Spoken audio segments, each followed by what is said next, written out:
Hello, hello, friends. Should be live here. Let me just make sure. Yeah, sounds good. Welcome on in, everybody. Welcome. If you are new to the channel, my name is Tryon, or Try for short. Preferred pronouns they, them, but any and all are acceptable. We are back at it again with episode 7 of the Magic the Gathering podcast, Such a Brew About Nothing. Very excited for today. Sorry, getting over a little something in my throat. So if I have the buttery smooth bass, that's why. But very excited today. We're going to be taking a look at 2 Final Fantasy decks today for Final Fantasy VI and Final Fantasy VII. Yes, I know, the meme.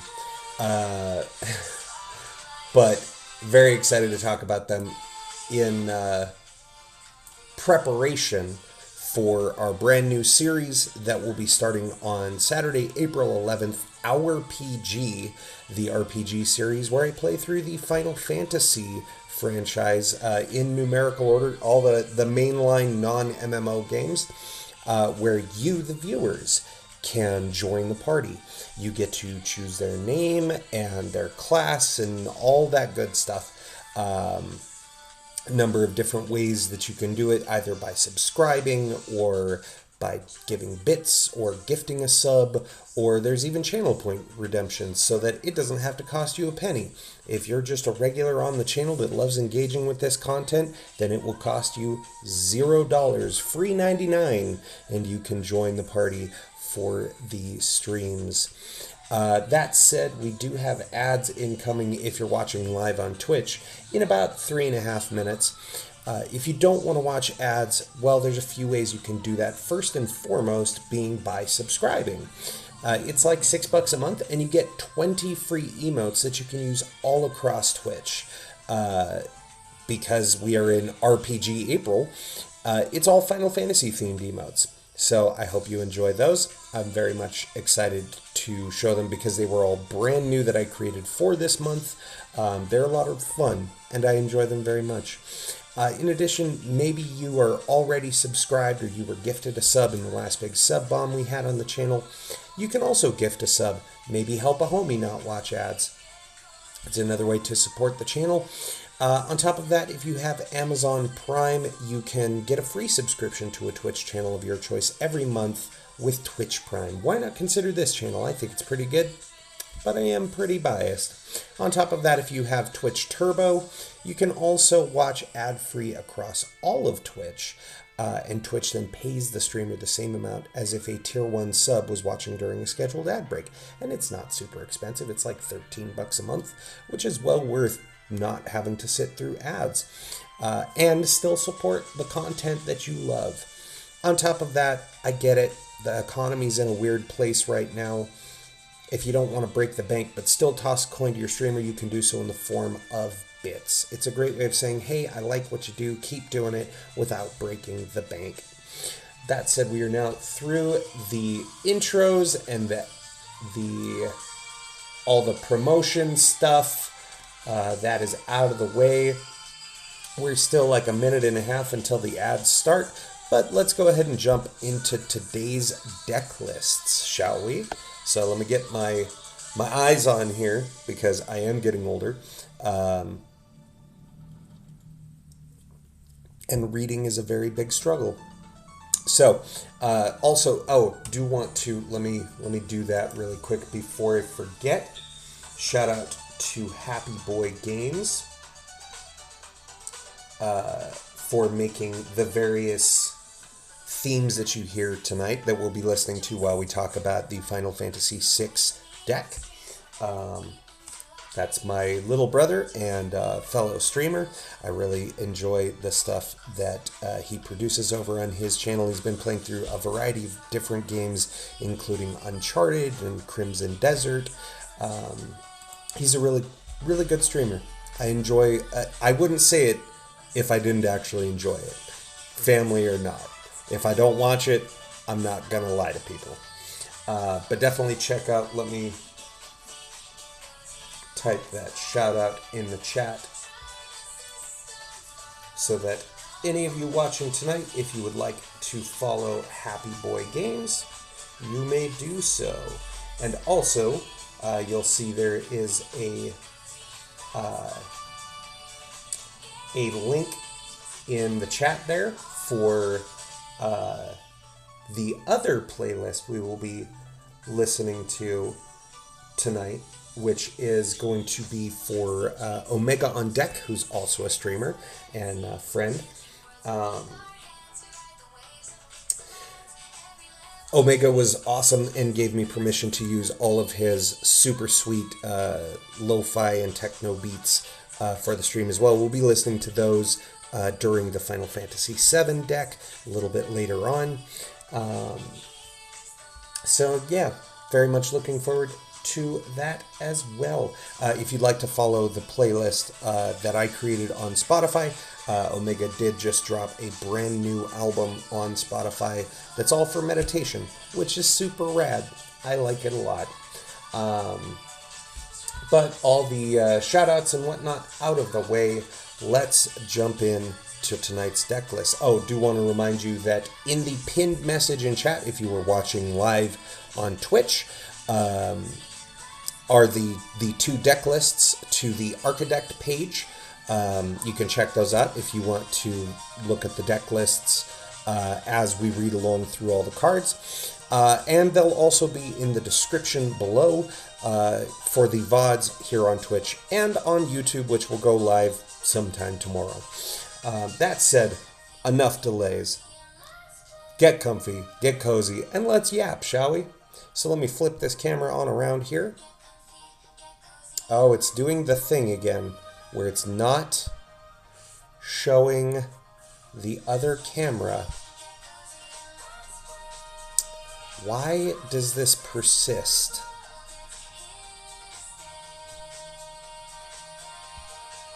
Huh. I don't know why this keeps doing that. Okay, well, I will do like I did last time. I don't know why this keeps happening. I do apologize. I even double checked to make sure that the camera was able to swap, and it was. And now for some reason, it decided no. So let me adjust this. One sec, everybody. You're going on a ride if you're watching this on video.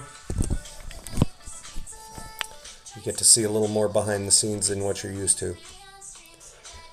Let's see. Should be good about there, hopefully.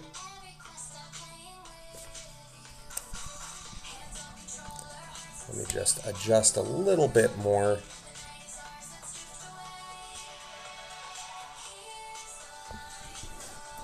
I don't want to get too close that I can't interact with the cards. Well, maybe that's too close.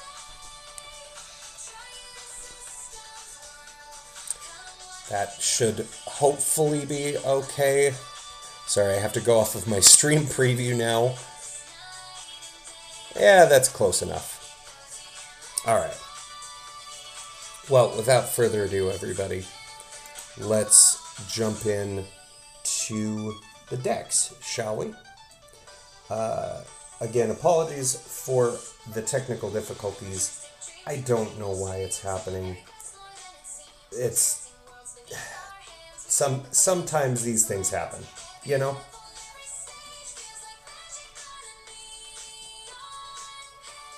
Okay. So, starting off, helming this deck, we have Terra, Herald of Hope. You can see she costs a red, white, and a black for a legendary human wizard. I'm going to scoot this back just a little bit. There we go. A legendary human wizard warrior, 3/3, with trance. At the beginning of combat on your turn, mill 2 cards. Terra gains flying until end of turn. And whenever Terra deals combat damage to a player, you may pay 2 When you do, return target creature card with power 3 or less from your graveyard to the battlefield tapped. So she kind of has a self-mill strategy going on where you want to hit your opponent, then pay some mana.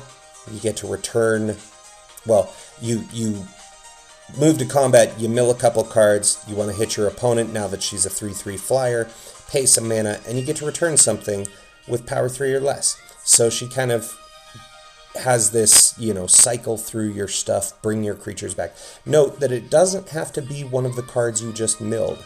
So it's kind of nice because she can fuel her own reanimator strategies.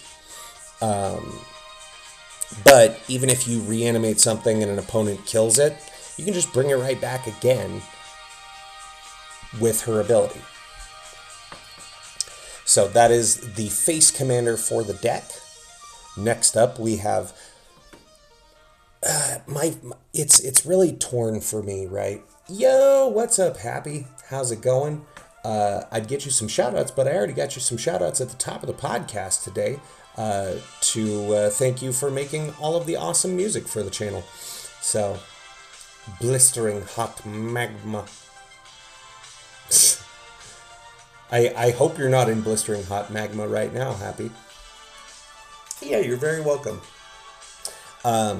So, yeah, between these two commanders, right, Terra and Celis, between these two characters in Final Fantasy VI, which we will be playing on our PG, I'm really torn as to who my favorite character is amongst the two of them. Final Fantasy VI was kind of interesting in that no character is necessarily the main character.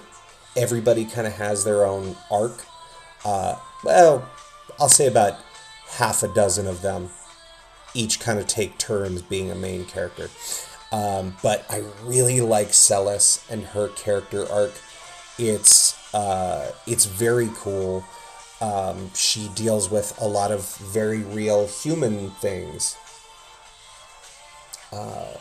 Happy said, I'm going to make you some new jams for these Sunday sessions so you can have some more background stuff so you don't go crazy. Oh, you don't have to do that, but thank you in advance if you do. Like I said, it's kind of a nice mix because for the first deck, we listened to a bunch of the different themes. And then on the second deck, I put on the Omega playlist just so I can also support another homie who makes music. But thank you, Happy. I appreciate that. But yeah, so we have Celis Rune Knight here. She is 1 and a Mardu, so red, white, black, for a legendary human wizard knight, 4/4, with when Celis enters, discard any number of cards, then draw that many cards plus 1. So even if you discard 0 cards, you will still draw a card. And whenever one or more other creatures you control enter, if one or more of them entered from a graveyard or was cast from a graveyard, put a 1/1 counter on each creature you control. So I do really like how Celis works. She doesn't do the same as Terra, where Terra wants you to mill cards and reanimate them and kind of fuels that strategy herself. Celis does more, hey, you're going to be doing stuff from your graveyard, let's beef your board up and try to take out your opponents. So I like her abilities for a more aggressive strategy. I like Terra's for a more, what's the word I'm looking for? Progressing your board state. We'll say it that way. But as far as between the two commander characters, I do tend to lean towards liking Celis a bit more as a character from the game. But there's no wrong answers when it comes to favorite characters in Final Fantasy VI, because they're all pretty great. Moving on, we have Locke Treasure Hunter, 1 black red for a legendary human rogue, 2/3. Now you will note he is a treasure hunter, he is not a thief, he is not a rogue. His creature type is rogue because Magic the Gathering, but Locke is very specific in the game about telling you that he's a treasure hunter. He's not a thief. He finds things. liberates, philanthropy, if you will. He's not a thief. Lock can't be blocked by creatures with greater power, and he has the ability Mug, which of course in Final Fantasy terms, you have steal is a command that I'm just going to use the term thief characters can use, where you can take an item from an enemy. Mug is an upgraded version of steal, where you get to deal damage and take an item, potentially. Mug says, whenever Lock attacks, each player mills a card. If a land card was milled this way, create a treasure token. Until end of turn, you may cast a spell from among those cards. So he attacks, everybody mills. If a land gets milled, you also make a treasure. And so that you're, mana neutral effectively. And then of the stuff milled, if there is a spell among them, you get to cast one of them. Just a spell, though. You don't cast multiple, you just cast a spell. So it kind of does self-balance a little bit in that you're not going to wind up, casting all of your opponent's things. You get to pick which one. So that's Locke, who is another kind of main character at a certain point in the story. Next up we have, so this will be a fun little reference for Happy and I, because the next two cards we're going to look at when I first played through this game are the characters that I named myself, and the character that's up next is the one that I named after Happy in my original playthrough of 6. So we have Edgar, Master Machinist, Legendary Human Artificer Noble, 2/4. With once during each of your turns, you may cast an artifact spell from your graveyard. If you cast a spell this way, that artifact enters tapped. And has Tools, which is one of Edgar's commands in the game. Whenever Edgar attacks, it gets +X/+0 until end of turn, where X is the greatest mana value among artifacts you control. So he lets you cast artifacts from your graveyard, and then he gets a bonus to his power equal to whatever the highest cost artifact you have. So he kind of fuels himself to be a damage machine, much like Edgar is in the video game. Edgar also he's the brother of the next character we're going to look at, and he's a king of his kingdom. Fun fact, the two brothers couldn't decide who was going to be the ruler. We'll see a card coming up. How they decided, it was basically flipping a coin, except Edgar didn't tell his brother that he had a special two-headed coin made. So he kind of cheated to become the king. But it's fine because you learn that his brother was like, I really didn't want the pressure of being royalty, so thanks for taking that on. So it is actually kind of a nice moment that you have between the two characters in the game. Which leads us to Edgar's brother, Sabin, Master Monk. This is why I made this character Happy, because he's very much a martial artist, and Happy's also very much a martial artist. And I was like, that feels pretty appropriate. Yo, how's it going, Charlie? Welcome on in. Welcome. My viewer, my daughter, welcome in. Thank you so much for that, my streamer. So, Sabin Master Monk here.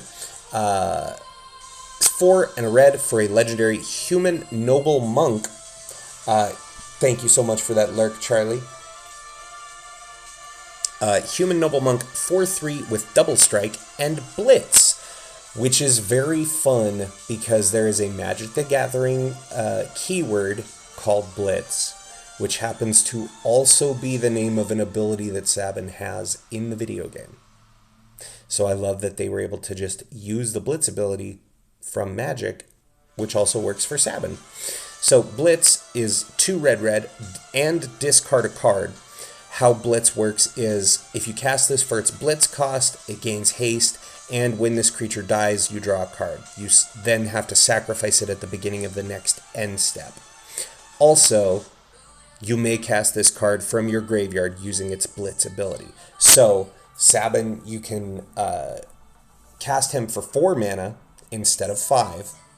You cast for 4, you get a 4/3 double strike. You can come in, he comes down, hits your opponent hard for 8 damage, because double strike, of course, you deal first strike damage and then normal damage. So 4 mana, you can deal 8 damage to an opponent, and then you sacrifice him at the end of your turn. But you do get to draw a card, so he does kind of replace himself in your hand, and then you can just cast him from your graveyard again next turn for his Blitz ability. Kinda great. You can just kind of keep him coming back. Now, you do have to discard a card for the Blitz ability. That's how it kind of counterbalances. So the nice thing is, Sabin, because this deck also does lend itself to, again, graveyard strategies, reanimator strategies, you do want to like discard a big creature that you can potentially cheat out for less mana. So he helps fuel that with that discard ability. And then the draw a card ability does replace the card that you discarded. So it's kind of nice. I've heard some mixed reviews where people are like, oh, you kind of 2-for-1 yourself because you're playing Sabin, then he dies on the end of turn and you have to discard something. But like, no, that's just keeping stuff in your graveyard, man. It's kind of great that like you just get to cycle through your cards. So I really like Sabin as a magic creature, and also in the game, he's a lot of fun. You get to do all kinds of fun moves with him, with that Blitz ability in the game. Next up, we have Cyan, Vengeful Samurai, 6 and a white for a 3/3. Now, the astute viewer will say 7 mana for a 3/3. That's a lot, even for a double striker. We just saw Sabin for 5 mana as a 4/3 double strike. This guy is smaller and costs more. How is that fair? Well, this spell costs 1 less to cast for each creature card in your graveyard. So it could be a 3/3 for as little as 1 mana if you have 6 creatures in your graveyard. And has double strike. And whenever 1 or more creature cards leave your graveyard, put a +1/+1 counter on Cyan. Now, here again, I love the synergy between this. So Sabin, if you use his Blitz ability from your graveyard, will fuel Cyan to make him larger.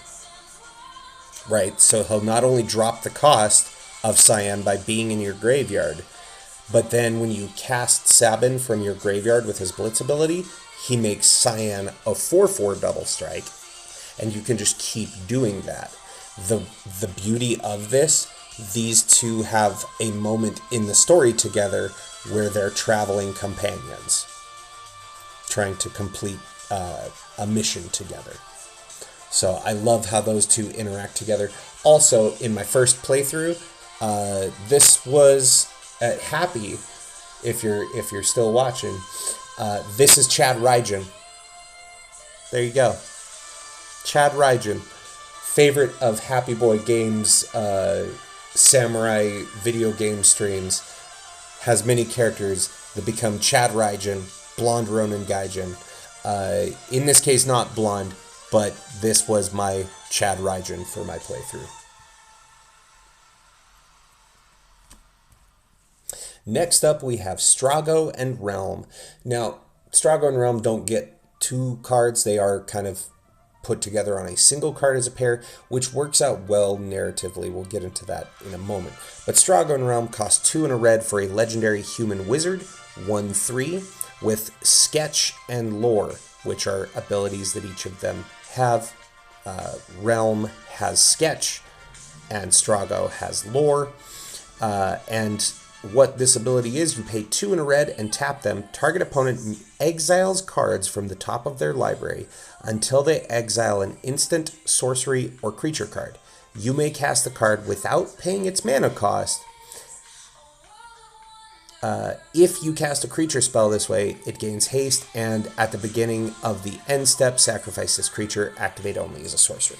So, thematically, these characters are kind of your blue mages for the game,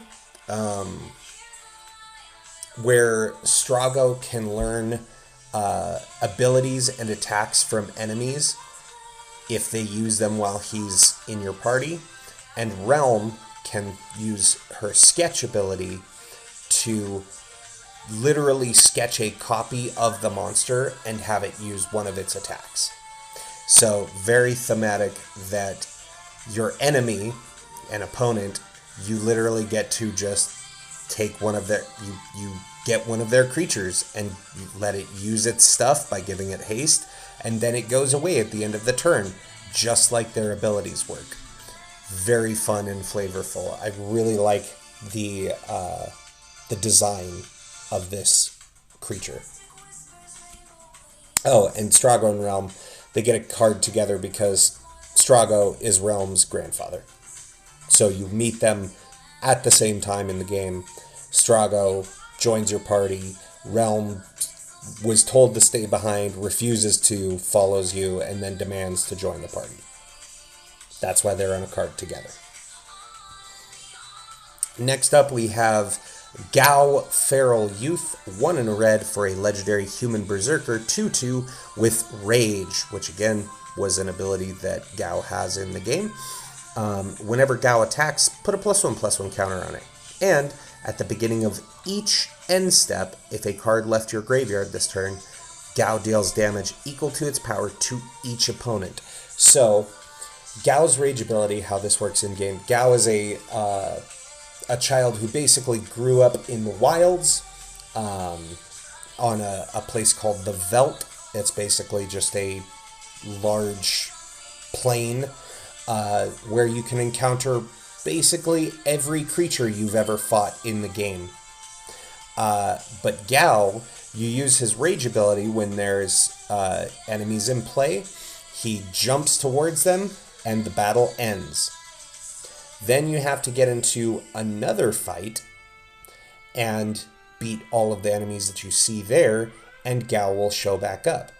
Learning how to copy the techniques of every enemy that you encountered when he used Rage, and every enemy that you beat when he came back. So he can stack full of every ability of every enemy in the game, effectively. This character is one of the most broken characters in Final Fantasy VI, if you get the right mix of abilities. It does require a lot of grinding, though. I spent probably a good 15 to 20 hours just grinding encounters on the Veldt to get Gao a bunch of abilities.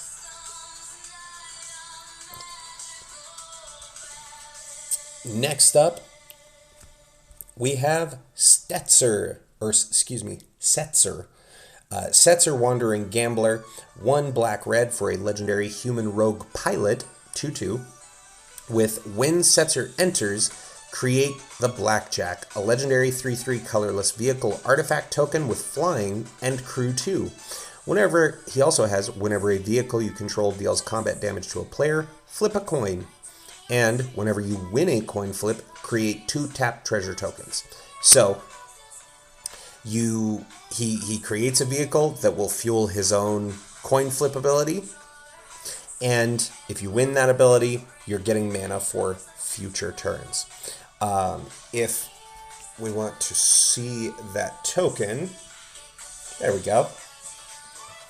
There's the Blackjack, a legendary artifact vehicle with flying and crew 2. It's a 3/3. So this is your airship for Final Fantasy VI. That's the Blackjack.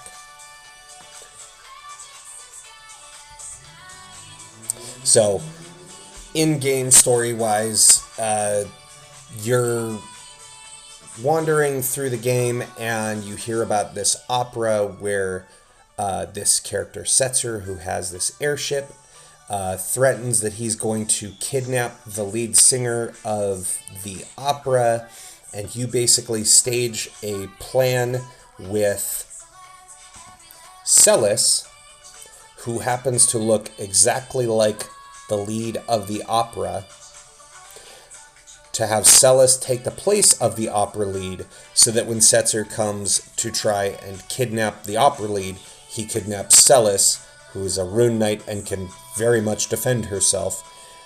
And then you get aboard his ship and say, like, hey, we need your help to beat the bad guys. You're going to help us.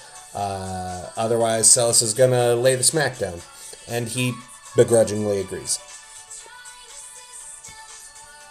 Next up, we have Shadow, Mysterious Assassin. 2 and a black for a legendary human assassin.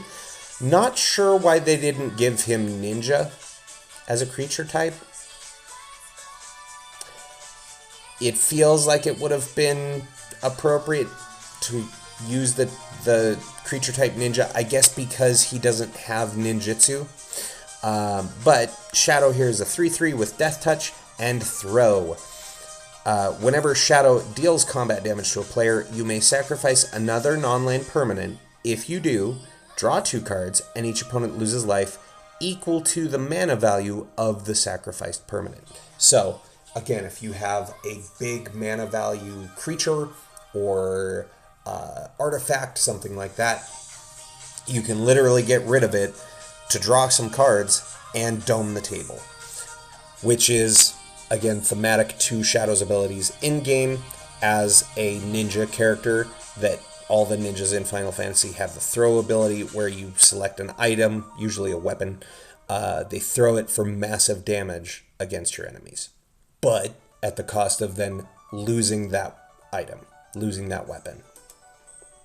Shadow also has a very cool ability where there's, I think it's like a 1 in 8 chance or something, that when an enemy attacks Shadow, he will summon his dog.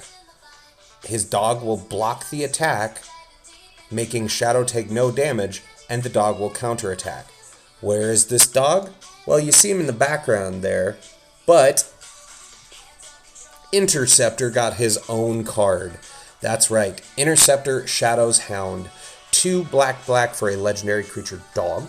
4/3 with Menace, and assassins you control have Menace. So he's going to give Shadow Menace, meaning he has to be blocked by 2 or more creatures. And whenever you attack with 1 or more legendary creatures, you may pay 2 and a black. If you do, return this card from your graveyard to the battlefield tapped and attacking. So, you thematically, you attack with Shadow, who's a 3/3 Death Touch. You pay 3 mana. You also get Interceptor coming in and attacking. Now, mind you, this is on attack, so it's before blockers are declared. So, Interceptor will come in and make Shadow a Menace Death Touch that you could also use his throw ability if and when he hits. So you can just kind of keep recasting Interceptor to continue using Shadow's ability without much worry, because your opponents are already not as incentivized to block a Death Touch creature because it's going to kill whatever blocks it. But then on top of that, giving it Menace, then they have to block with 2 things. They're even less incentivized to block Shadow. Again, I love the thematicness of this ability here, where you get to reanimate Inceptor from your graveyard, because it does also pair with Cyan, who wants stuff to leave your graveyard. Again, works thematically, because in that very same mission where we have Sabin and Cyan teaming up together, Shadow, and by association Interceptor, also join them. So it's kind of great that they also give you another creature that can kind of by itself keep coming back from your graveyard. I really love the synergy in the design there. Next we have, you know him, you love him. This is when the Mughals basically started to become a... Mughals had been present in Final Fantasy for a little bit, but this character specifically, Mog, became kind of a mascot for the franchise at this point, because this was the first time you could have a Mughal in your party.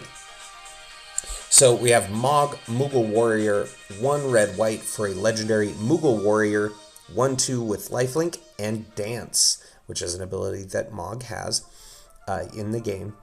At the beginning of your end step, each player may discard a card. Each player who discarded a card this way draws a card. If a creature card was discarded this way, you create a 1/2 white Moogle creature token with lifelink. Then, if a non-creature card was discarded this way, put a +1/+1 counter on each Moogle you control. That includes Mog. So, you move to your end step. Everybody has to discard. Every player may discard, rather. If they discard a creature, you get a creature. If they discard not a creature, you get to buff your board. Now, it is a may, so your opponents don't have to discard. But, again, there is an incentive there where if they discard, they do get to draw a card. And Magic players typically enjoy drawing cards. Drawing cards wins games, as the old saying goes. So, they do tend, most of the time, your opponents tend to want to discard cards so that they can continue to see more cards in their deck in a game of Commander. And, for reference, there's the Moogle token. It's a little 1/2 with lifelink. It's very cute. And you can make an army of these things. They give you a whole bunch of Moogles with this deck, because you can wind up with a ton of these boys on the board. Which is also thematic to a point in the story, but, you know, we'll see that at some point in RPG. And this is the final character that joins your party in the second half of the game, I should say. Umaro, Raging Yeti. 5 and a red for a legendary Yeti Berserker, 6/6 with trample. At the beginning of combat on your turn, choose one at random. Other creatures you control get +3/+0 and gain trample until end of turn. Or discard your hand, then draw 4 cards. Or Umaro deals 5 damage to any target. So, all good things. There's kind of a big trumpet blast there and gives trample. This is a great finisher in a game if you have a decent sized board. Say, for example, with Mog, you've made a bunch of lifelinking Moogles. They suddenly become 4/2s with trample and lifelink. Great way to have a huge life swing in a game. You could potentially discard your hand, but again, you're in a Reanimator deck, so that's not a bad thing. And you get to draw 4 cards. Mind you, it doesn't say draw a card for each card you discard, or if you discard. No, you just discard your hand and draw 4. If you have no cards in hand, you just draw 4. That's great. That's basically a full hand. Or 5 damage to any target. This could remove creatures that are problematic. Most creatures, like 4 is really the hump of where creatures become problematic and hard to remove, right? So 5 damage can be a lot. It can also hit your opponent's face, which could just kill a player outright if they're low enough. Oh, right. I forgot. There is one more character that you can have join your party. I forgot because he's a secret character. You have to go out of your way to find this man. It's Go-Go, Mysterious Mime. 3 and a red for a legendary creature wizard, 2/2. With, at the beginning of combat on your turn, you may have Go-Go become a copy of another target creature you control until end of turn. Except its name is Go-Go, Mysterious Mime, so it won't trigger the legend rule. If you do, Go-Go and that creature each get +2/+0 and gain haste until end of turn, and attack this turn if able. So, he comes down, you can have him, if you play him in your first main phase, he comes down, he can copy something else you have. Both of those things, he and the other, will get +2/+0 in haste, but they do have to attack. The copying is emblematic of Gogo's ability in the game, where he can learn any ability of any other character. You basically can just give him anybody's abilities in the game, which is kind of nice. It lets you, if you want to have double Blitz, you could have Sabin and Gogo both have the Blitz ability equipped, or Locke's steal ability. You could then have two characters that can steal, and so on. Next up, we have kind of a playable character. Bannon, the Returner's leader, does join your party for a brief period in the story. He's a red and a white for a legendary human cleric rebel, 1/3, with Prey. Once during each of your turns, you may cast a creature spell from among cards in your graveyard that were put there from anywhere other than the battlefield this turn. So, milling, discarding cards through abilities like Sabin's Blitz ability. You can cast those things that hit your graveyard. And whenever you attack, you may pay 1 and discard a card. If you do, draw a card. So, basically like a blood token, effectively. Blood tokens have this same effect. It's kind of nice, again, gives you card selection, and this second ability will fuel his own Prey ability. So you can move to attacks, pay 1, discard a creature card, draw a card, and then in your second main phase can cast that creature card that you discarded with his first ability. Bannon is the leader of the Returners, which is a rebel group in the game. They ask you to join them at one point, and for a period of the game's story, Bannon is there with you, but you have to keep him alive because he's an old man and the leader of the Returners. He can kind of help keep you and the party alive, though, because he does have the ability to heal everybody with his Prey ability.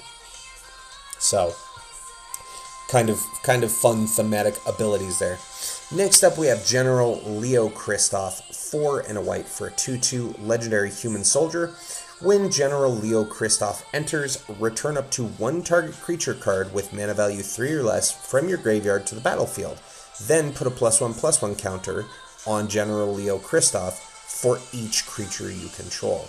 So, he enters, you return something, and then you may return something, right? It's up to 1.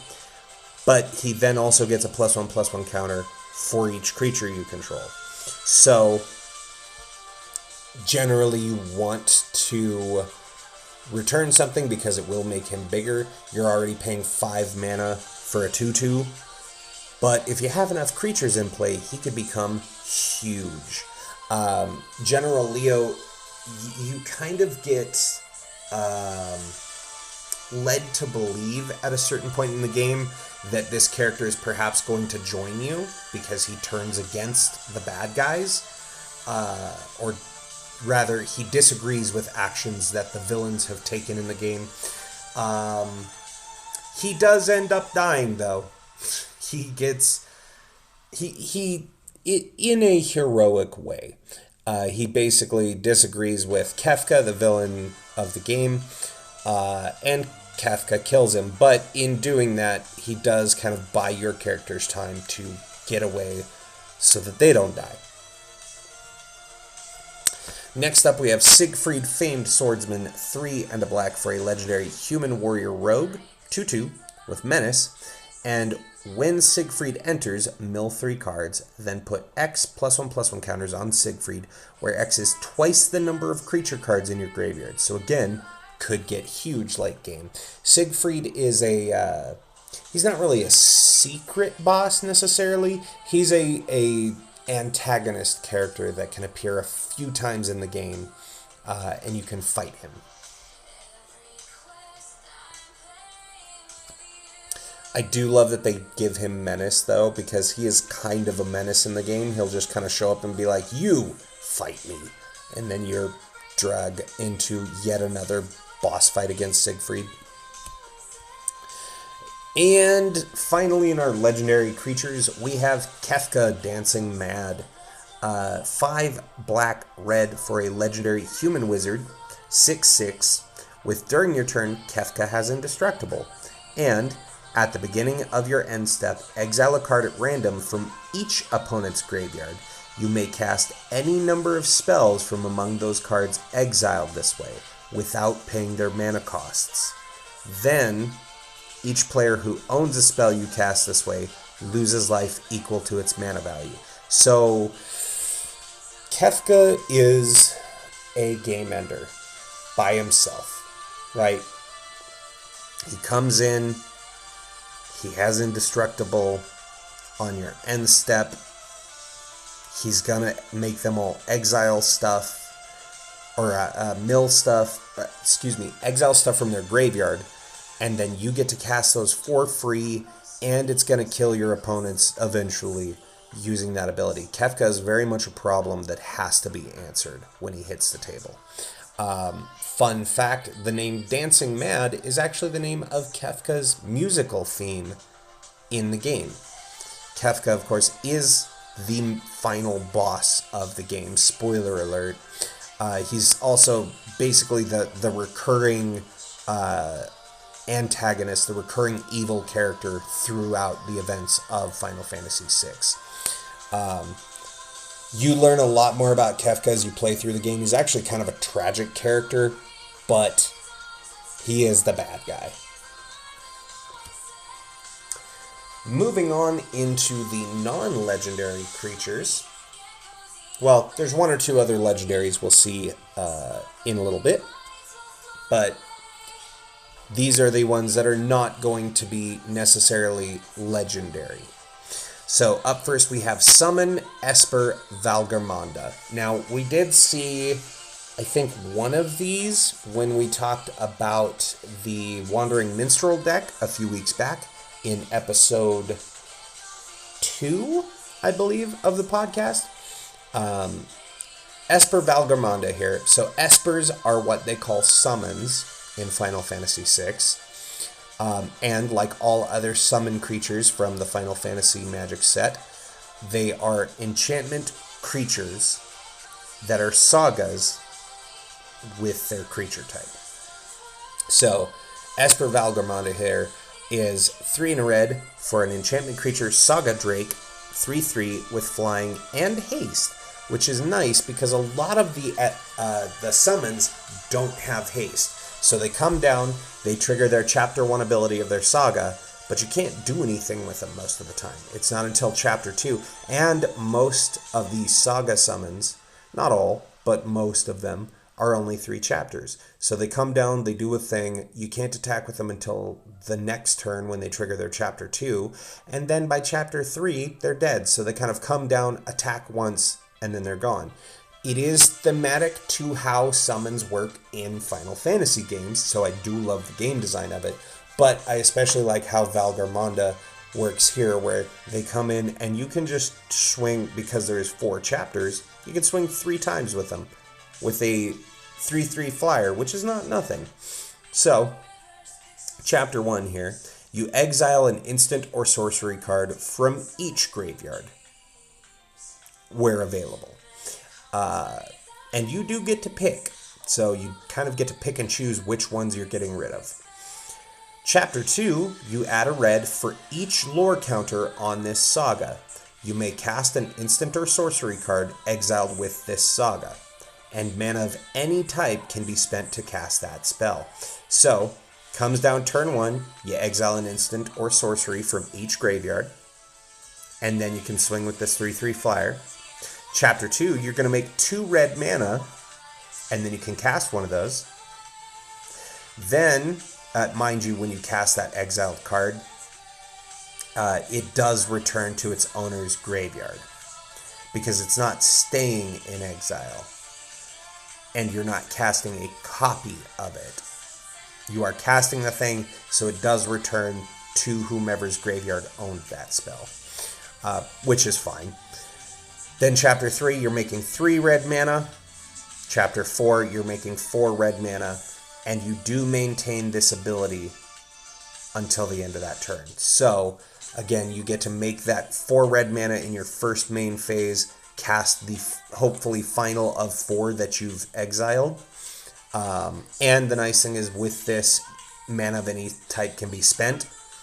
That red mana can be used to cast it even if it's not in your deck's colors, which is super nice. Esper Valgarmonda is kind of a monumental point in the game, because you do go to try and capture Valgarmonda's Esper, or Magicite rather, at the very beginning of the game. Events happen, you don't end up doing it, but then you can return to that area later, and you get to fight Valgarmonda to then gain their Esper.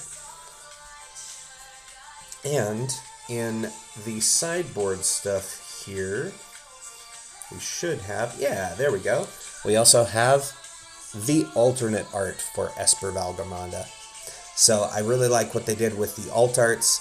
They did more of a full art design. You get to see more of the creature itself rather than the smaller art leaving room for more of the rules text. They show you a lot more of what that character looks like. Up next, we have Priest of the Fell Rites. White and a black. This is actually a reprinted card. White and a black for a 2/2 human warlock. You could tap, pay 3 life, sacrifice this creature, return target creature card from your graveyard to the battlefield, activate only as a sorcery.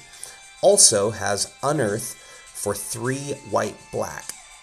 So you pay the Unearth cost, you return this card from your graveyard to the battlefield, it gains haste, and you exile it at the beginning of the next end step. Or if it would leave the battlefield. And you unearth only as a sorcery. So you can have them come down, the next turn they can use that ability, you sacrifice them, and get to return anything, any creature from your graveyard to the battlefield. Then you can use their unearth ability from the graveyard, bring them back, have them use their first ability, and reanimate something else. So you kind of get 2 reanimation spells in a single body. Thematically, where these creatures show up, I want to say there's a like a big tower mission you go on, like a side quest at one point in the game, and these guys show up and you're battling through to the top of this tower. I forget whose side quest it is, but it's one of the characters' side quests. Next up, we have Flayer of the Hatebound, 5 and a red for a 4/2 creature devil with Undying. When this creature dies, if it had no +1/+1 counters on it, return it to the battlefield under its owner's control with a +1/+1 counter on it. Whenever this creature or another creature enters from your graveyard, it deals damage equal to its power to any target. So this creature pairs really well with Celis because of that Undying. If you have any kind of sacrifice outlet, you could sacrifice this creature. It's going to come back with that +1/+1 counter, which triggers Celis's ability to put a +1/+1 on every creature on your board. So pretty nice. Now, a lot of people have talked about Celis being an infinite combo piece. Yes, there's another ability called Morbid. No, is it Morbid? I cannot remember the name of the ability. Persist, that's what it is. Persist is like Undying, where if the creature dies and it doesn't have a -1/-1 counter on it, you return it from the graveyard to play with a -1/-1 counter. But Celis's ability puts a +1/+1 on all your creatures, so it cancels out that minus counter. So it can be an infinite combo if you have one single creature with Persist. They intelligently didn't put any Persist creatures in this deck. But this creature is one of the ones you fight, I believe. I'm trying to remember. This is one of the enemies that you fight at a point in the game. It might be on the floating continent. It might be in, is it Baron?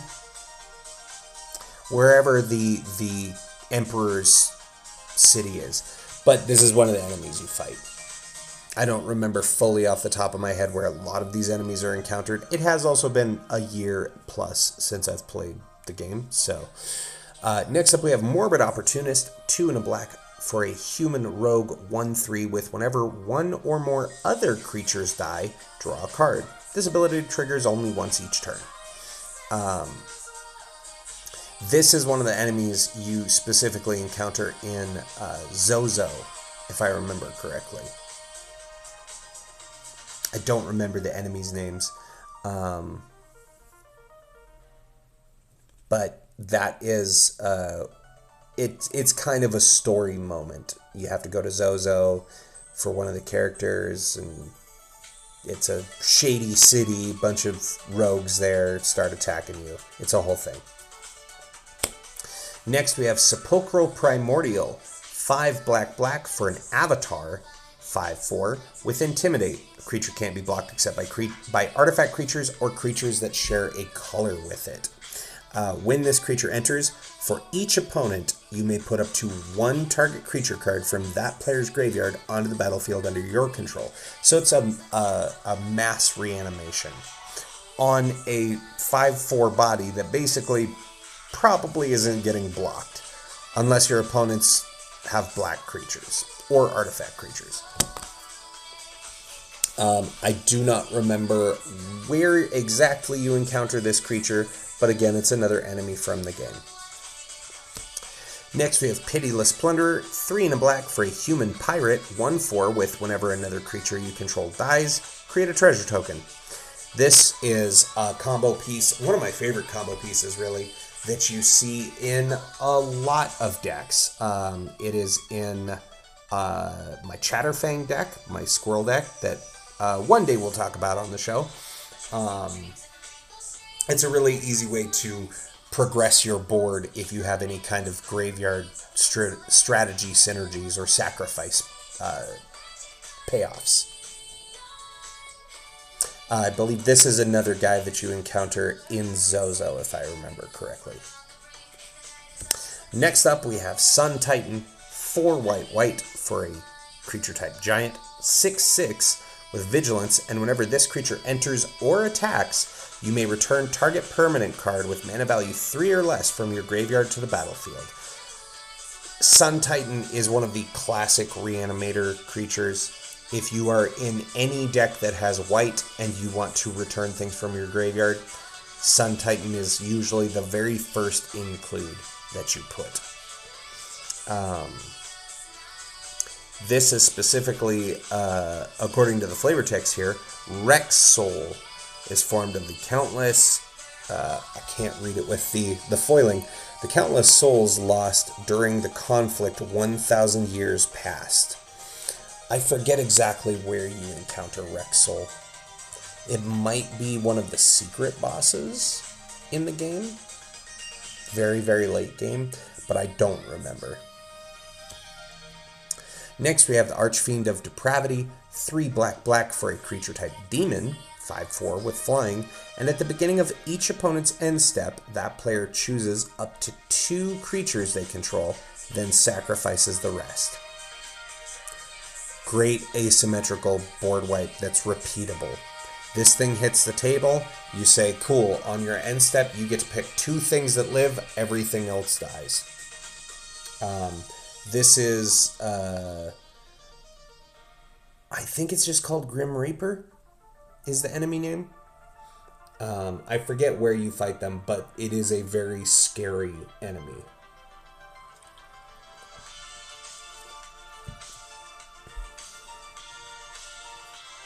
Next up, we have Anger, 3 and a red for an incarnation, 2/2 with haste. And as long as this card is in your graveyard and you control a mountain, creatures you control have haste.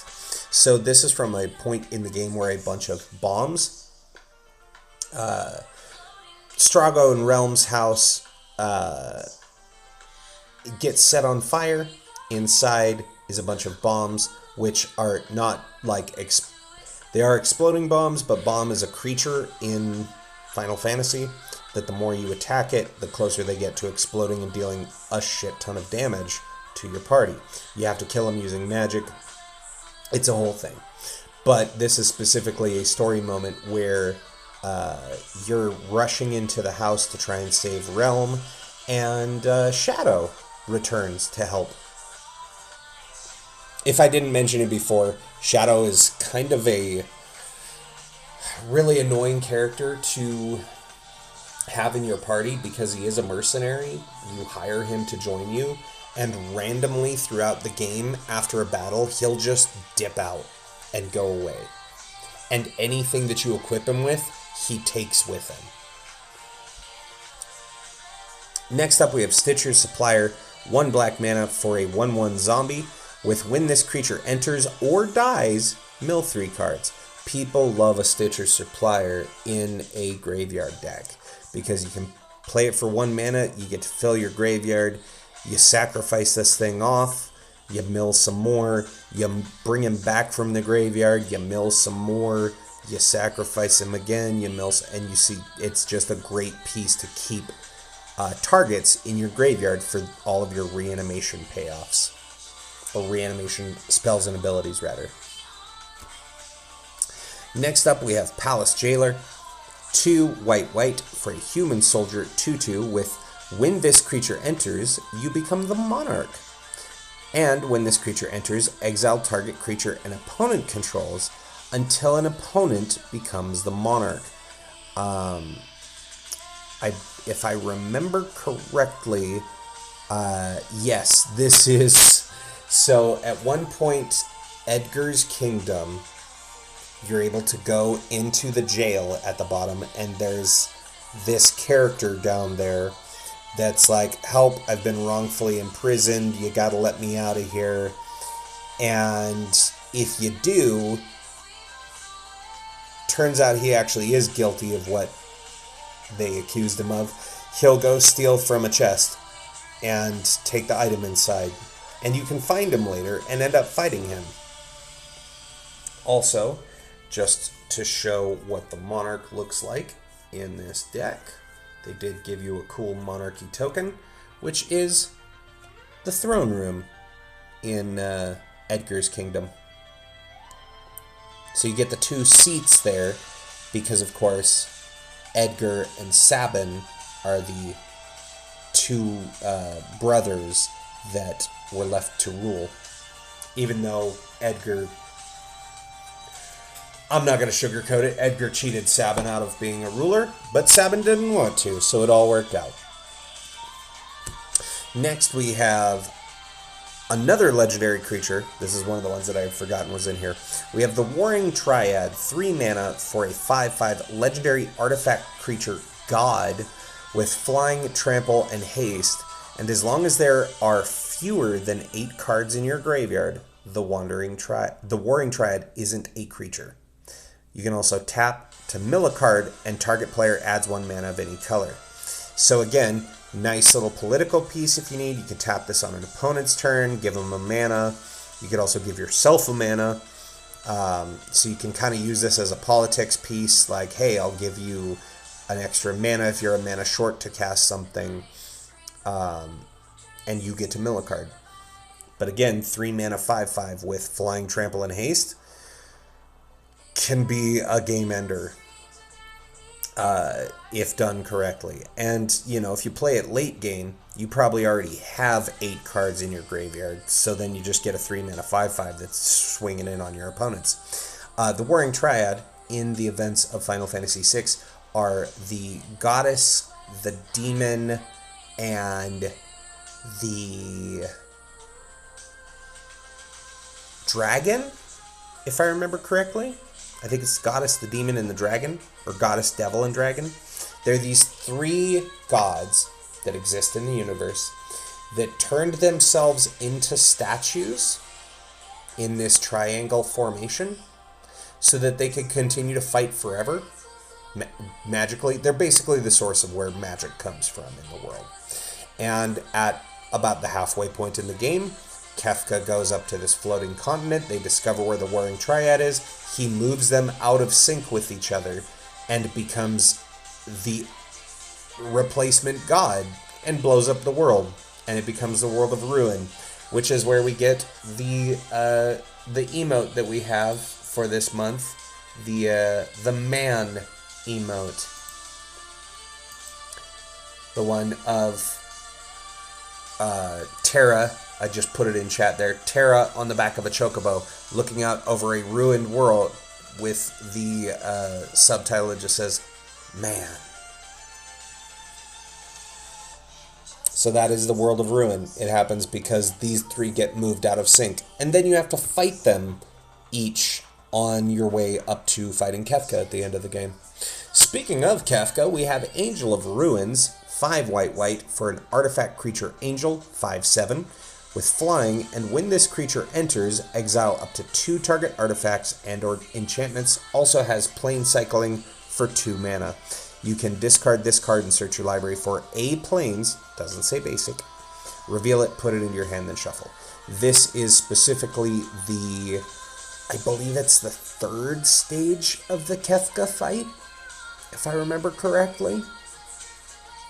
You fight Kefka in 4 phases, which is, to the best of my knowledge, the first and only time that's happened with a final boss in Final Fantasy. They have some where you have like the Sephiroth fight. You have 3 fights against Sephiroth. But I think Kefka is the only time that I remember where you have a 4-phase boss fight at the end. And mind you, again, that's after you fight the goddess, the demon, the dragon, and then from there, you go on to fight 4 separate phases of Kefka. It is a wild end fight run. Next up, we have Ruin Grinder, 5 and a red for a 7/4 artifact construct with menace. When this creature dies, each player may discard their hand and draw 7 cards. You love a good Wheel of Fortune ability. Also has mountain cycling too, just like plane cycling, but this time for a mountain. Again, doesn't have to be basic, so you could get one of your dual type lands. I want to say this is one of the creatures that you fight on the demon train, if I remember right. It's been a minute, but I think that's where you encounter the Ruin Grinder. Next, we have the Combustible Gear Hulk, 4 red for an artifact construct, 6/6 with first strike. When this creature enters, target opponent may have you draw 3 cards. If the player doesn't, you mill 3 cards. Then this creature deals damage to that player equal to the total mana value of those cards. So you get to have them make a little decision. Do you want to give me 3 cards? Or do you want to have me mill 3 cards, you take some damage, but in a graveyard deck, that's just more cards you can play with either way. So either way, you're getting something you're probably going to be able to use. It just comes down to, are they going to be in my hand? Or do I get to deal a bunch of damage to you, and I'll just reanimate them from my graveyard? Really like Combustible Gear Hulk for this deck. Next, we have another mill strat payoff. We have Milliken, 2 mana, colorless, for a 0/1 artifact construct. You tap, mill a card, and add a colorless. Straightforward, beautiful design space. It lets you mill, it gives you mana. This is an enemy you encounter at one point in the game that I fought so many of these on the Veldt, trying to get abilities for Gal. You encounter this creature represented by Milliken a lot. Next, we have Solemn Simulacrum. You love them. It's the sad robot. 4 mana, colorless, for a 2/2 artifact golem. When this creature enters, you may search your library for a basic land card, put it onto the battlefield, tap, then shuffle, and when this creature dies, you may draw a card. This is, I'm not sure if it's Biggs or Wedge, or just random soldier. You do fight these mech things a couple of times across the game. They're just enemies that they'll appear on the Veldt. You fight them when you're doing Cyan and Sabin's mission. But you love a Solemn Simulacrum. It's a great sacrifice piece because it'll come in, get you a land, you sack it, you draw a card, you reanimate it, you get a land, you sack it, you draw a card. It's just a good, consistent artifact creature. And of course, if we're doing reanimation tactics, you gotta have a Meteor Golem. It's 7 colorless mana for a 3/3 artifact golem. When this creature enters, destroy target non-land permanent and opponent controls. You gotta have a Meteor Golem when you're in Reanimator because this is great. You bring it in, you blow something of your opponents up, you sack it, you bring it back, you blow something of your opponents up. You're never casting this for 7 mana. That would be wildly wasteful. You want this in your graveyard. And then you get to just use cheap recursion spells to just bring it back and blow up things. And then we are going to move on into our other artifacts. You see where the link is there. We looked at a bunch of the artifact creatures in the deck. Now we're going to move into the non-creature artifacts or possible creature artifacts. We do have the Falcon Airship Restored. So again, we saw the Blackjack earlier, which was Setzer's airship. At one point, airship blows up. You then repair it, and it becomes the Falcon. It becomes your second airship in the game. This is a legendary artifact vehicle. It's a 4/3 for 2 and a black. It has flying, and whenever the Falcon deals combat damage to a player, you may sacrifice it. If you do, return target creature card from your graveyard to the battlefield. Cruise for 2, and also you can pay 4 and a black, return this card from your graveyard to the battlefield tapped. Great. So you crew it for 2, you swing on an opponent, you get the 4 damage in, then you sack it, you get something from your graveyard back into play, then you can just pay 5 mana, you bring it back again, you do that again the next turn, and so on.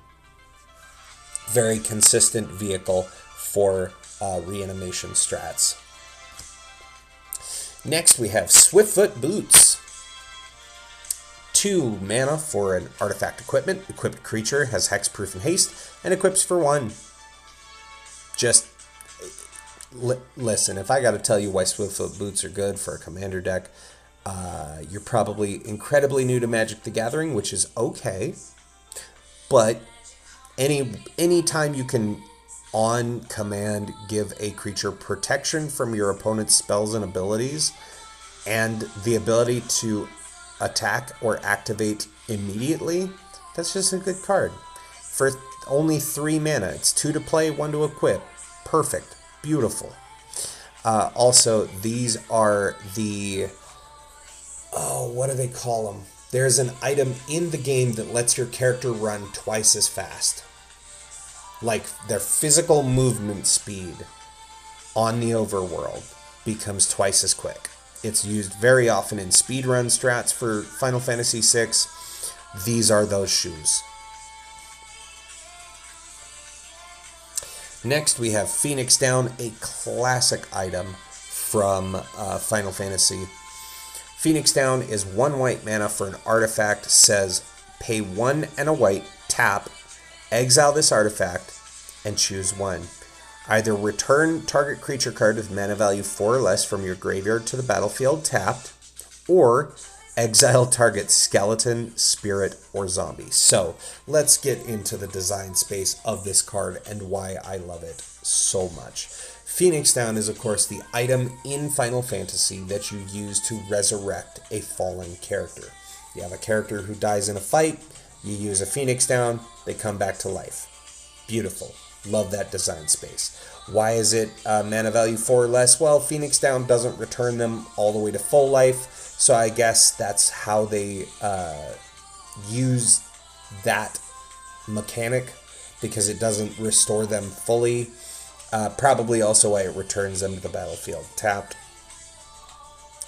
So they're not immediately usable that turn, potentially. But more so for this second ability. Exile target skeleton, spirit, or zombie. These are notably the 3 major types of undead creatures in Magic the Gathering. Why is this beautiful design space? Because players figured out early on in Final Fantasy, you can use a Phoenix Down to kill any undead enemy. Because zombie is a status that you can get in Final Fantasy, where cure magic then damages you. And if you use a Phoenix Down on a character with the zombie status, it instantly kills them. They then realized, wait a minute, if I do this to an enemy that's undead, I use cure magic on them, it damages them. They straight up tell you that at one point in, I think it's Final Fantasy 3, pretty early on. They're like, by the way, if you use cure magic on these undead creatures, it'll hurt them. Well, if you use any kind of resurrection ability or spell or item, it'll just straight up kill them. This is the speedrun strategy for fighting the demon train that you encounter at a certain point in Final Fantasy VI. So I absolutely love this ability that they let you just kill skeletons, spirits, and zombies. You know what? Since we have it in the sideboard, let me just double check before I say something dumb. I believe... Oh, the Phantom Train does become a spirit artifact creature. We'll look at it a little bit later. So you can use your Phoenix Down to destroy an opponent's Phantom Train. I love that. I haven't ever actually looked up if it worked that way or not. Next, we have the Coin of Fate. So I talked about it a little bit earlier when we were looking at Edgar and talking about Sabin. They did flip a coin to decide who got to be the ruler of the kingdom. This is that coin. So Coin of Fate is 1 and a white for an artifact. It says when this artifact enters, surveil 1. Surveil being, of course, you look at the top card of your library, and then you may keep it on top or put it in your graveyard. Also, you could pay 3 and a white and tap and exile 2 creature cards from your graveyard, because there's 2 brothers, right? Sabin and Edgar, and sacrifice this artifact. An opponent chooses one of the exiled cards. You put that card on the bottom of your library and return the other to the battlefield tapped. Also, you become the monarch. So, flavorfully, you flip the coin, right? In this case, you're paying the mana. You exile 2 creatures, like Edgar and Sabin. Your opponent chooses one. Say they choose Sabin. He goes away into not into exile, but on the bottom of your library. Sabin runs off when he loses the coin flip. He's free to live his life. Edgar then becomes the king, which is why it makes you the monarch. I love the flavor of the design of this card. It is chef's kiss. Next, we have Key to the City. 2 mana for an artifact. Here represented by the letter that Setzer sends to the impresario of the opera, saying that he's going to kidnap the star of the opera. Key to the City here, you can tap and discard a card, and up to 1 target creature can't be blocked this turn. Really great for your creatures that want to get in and get damage to use their abilities. And whenever this artifact becomes untapped, you may pay 2. If you do, draw a card. So again, great in a graveyard deck. You're discarding a card that you could then reanimate. And on top of that, when it untaps on your next turn, you can pay mana and draw an extra card. Great design space. Next, we have the Wayfarer's Bauble. Seen here represented by the helmet that Gao leads Sabin and Cyan to on the Veldt when you first meet Gao. You recruit Gao into your party, and then he leads you in through this cave system where you find this helmet that you need to get off the Veldt and back to the rest of your party. Wayfarer's Bauble costs 1 mana for an artifact. You pay 2, tap and sacrifice this artifact, search your library for a basic land card, put that card onto the battlefield, tap, then shuffle. It's just good, consistent mana ramp. You go get whatever. If you're off a color, perfect. You pay 3 mana, you go get the color you're missing. Next, we have Mind Stone. 2 mana for an artifact, taps for a colorless. You can pay 1, tap and sacrifice this artifact to draw a card. This is, I think this is just called Terra in the game. It is an item that boosts your, I believe it boosts your magic stat, if I remember correctly. So it either boosts your magic stat or gives you a greater MP pool, your magic points. I don't fully remember, but this is the Terra from Final Fantasy VI that you can equip to characters as one of the accessories seen here on Celis.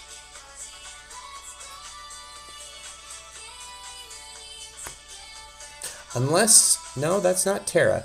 I was like, is that the headband that they used to mind control Terra at the beginning of the game? But no, I just looked at it. I was like, no, that's not it. Next, we have the Arcane Signet, classic staple for a commander deck. 2 mana for an artifact. Tap, add 1 mana of any color in your commander's color identity. This has been an auto include that they put in basically every precon since they created Arcane Signet back in the original Eldraine set.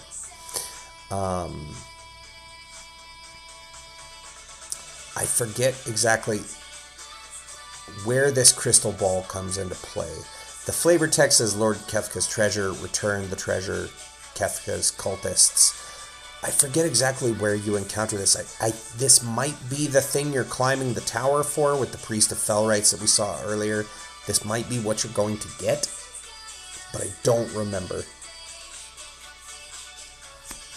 Next, we have Commander's Sphere. 3 mana for an artifact, tap, add a mana of any color in your commander's color identity, and you can sacrifice this artifact to draw a card.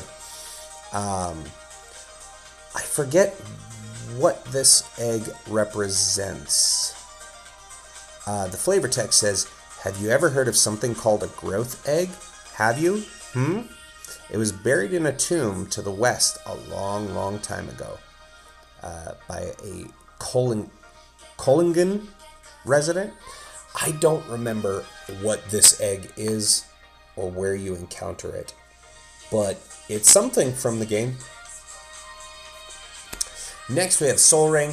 Again, classic. 1 mana, artifact, taps for 2 colorless. This is Magicite. This is what you pick up that give you all of your espers, right? People, beings, espers can be turned into this Magicite, which is a magical rock that people can use to utilize the powers of those espers or increase their own magical abilities. Next, we have the Talisman of Indulgence. 2 mana for an artifact, taps for colorless, or tap for a black or red, and it deals 1 damage to you. Here represented by Kefka's Earring. Are his earrings magical? No. But he is a very self-indulgent character, and you gotta have something represent the talisman, so why not? Next we have, this card breaks my heart every time I look at it. Talisman of Conviction. 2 mana for an artifact, taps for a colorless, or taps for a red or white, and deals a damage to you. So, okay. At a certain point in Final Fantasy VI, Kefka destroys the world. It becomes the world of ruin. We do a time skip 1 year later. Celis, who's been asleep for an entire year, is rescued by this game's Cid. Wakes up, Cid gets super sick. You have to save Cid, and you actually can fail to save Cid. At which point Cid dies and is just permanently dead. And then Terra goes up to, or Celis rather, goes up to the top of this mountain intending to chuck herself off. She's going to throw herself off this mountain and die. I want to say that can happen. I think if you fail to save Sid, now I don't know, because I never did it. I always made sure I was successful. But I believe you can wind up with Celis dies. But if you're successful, then Locke winds up taking off his headband at one point. It gets caught in the wind, blows away, and blows all the way conveniently to Celis at this cliff face, who's about to throw herself off. She sees Locke's bandana and grabs it and realizes that her friends are alive and she has something to live for. It's a very emotional moment and one of my favorite scenes in the game, because it was really, for me, the first time I've seen a video game deal with depression and loss in such a serious and meaningful way like that. So, probably my favorite art in the deck is that Talisman of Conviction. Next, let's have a look at the instants and sorceries, because every deck should have at least a couple instants and sorceries. Up first, we have Legion to Ashes. 1 white/black for a sorcery. Exile target non-land permanent and opponent controls, and all tokens that player controls with the same name as that permanent. So, if your opponent is in a token strategy deck, say they're doing rabbits or soldiers or human tokens, whatever the case may be, they make a bunch of them. Your opponent is ready to kill and gets to your turn, you just exile their entire board of those tokens. It's a great specific mass board wipe. Maybe they're in a Relentless Rats deck, or a Persistent Petitioners deck, or a Slime Against Humanity deck. Whatever the case may be, Legions to Ashes is a great way to remove all of those tokens. And seen here, it is Strago using one of his big abilities that he takes from an enemy. Next, we have Tragic Arrogance, 3 white/white for a sorcery. For each player, you choose from among the permanents that player controls an artifact, a creature, an enchantment, and a planeswalker. Then each player sacrifices all other non-land permanents they control. So, big board wipe. You do this for each player, so it is going to hurt you. You choose from among those permanents that they control an artifact, a creature, an enchantment, and a planeswalker. So you choose up to 4 things. Everything else dies. This hurts you. This hurts your opponents. It is a symmetrical board wipe, but I really like the artwork for it's not a board wipe that I play very often. I don't play Tragic Arrogance that often, but I like it in this precon, especially because of this art. This is specifically, as you can see, he's kind of turned into dust here. This is the final stage of Kefka's boss fight, and it's the moment when you beat him when the sprite begins to turn to dust. Kefka, his Tragic Arrogance, you defeat him, he turns to dust. I do really like the new art on this. Very thematic for the name of the card. Next, we have Stitch Together. Black/black for a sorcery. Return target creature card from your graveyard to your hand. Straightforward. Also has Threshold. Return that card from your graveyard to the battlefield instead if 7 or more cards in your graveyard. So it's a 2-mana reanimation spell. If you are in a graveyard-heavy deck, you pay 2 mana, you get something out of your graveyard and put it back into play. Specifically, this is... what is this moment? I believe... well, we see Shadow and Interceptor here. I don't believe that's Celis. I think this is supposed to be one of the side quests you go on, where you're exchanging letters between this man and this woman. I think it's supposed to be that, or could also possibly be leading up to the Phantom Train.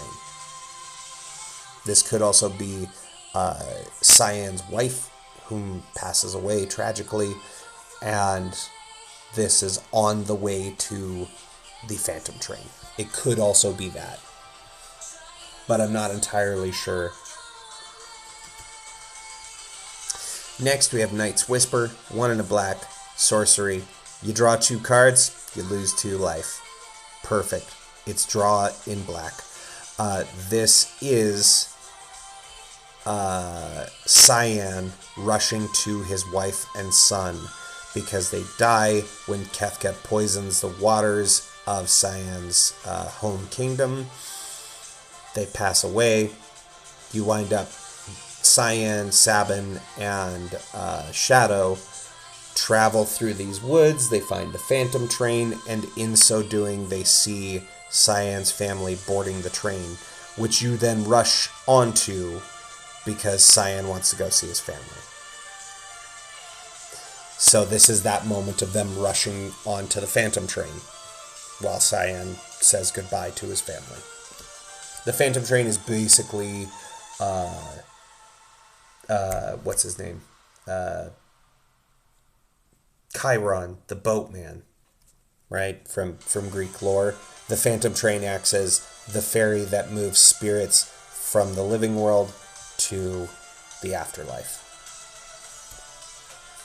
Next, we have Rejoin the Fight. 5 and a black for a sorcery. Mill 3 cards. Then, starting with the next opponent in turn order, each opponent chooses a creature card in your graveyard that hasn't been chosen. That's important. Return each card chosen this way to the battlefield under your control. So this is, again, at the latter half of the game.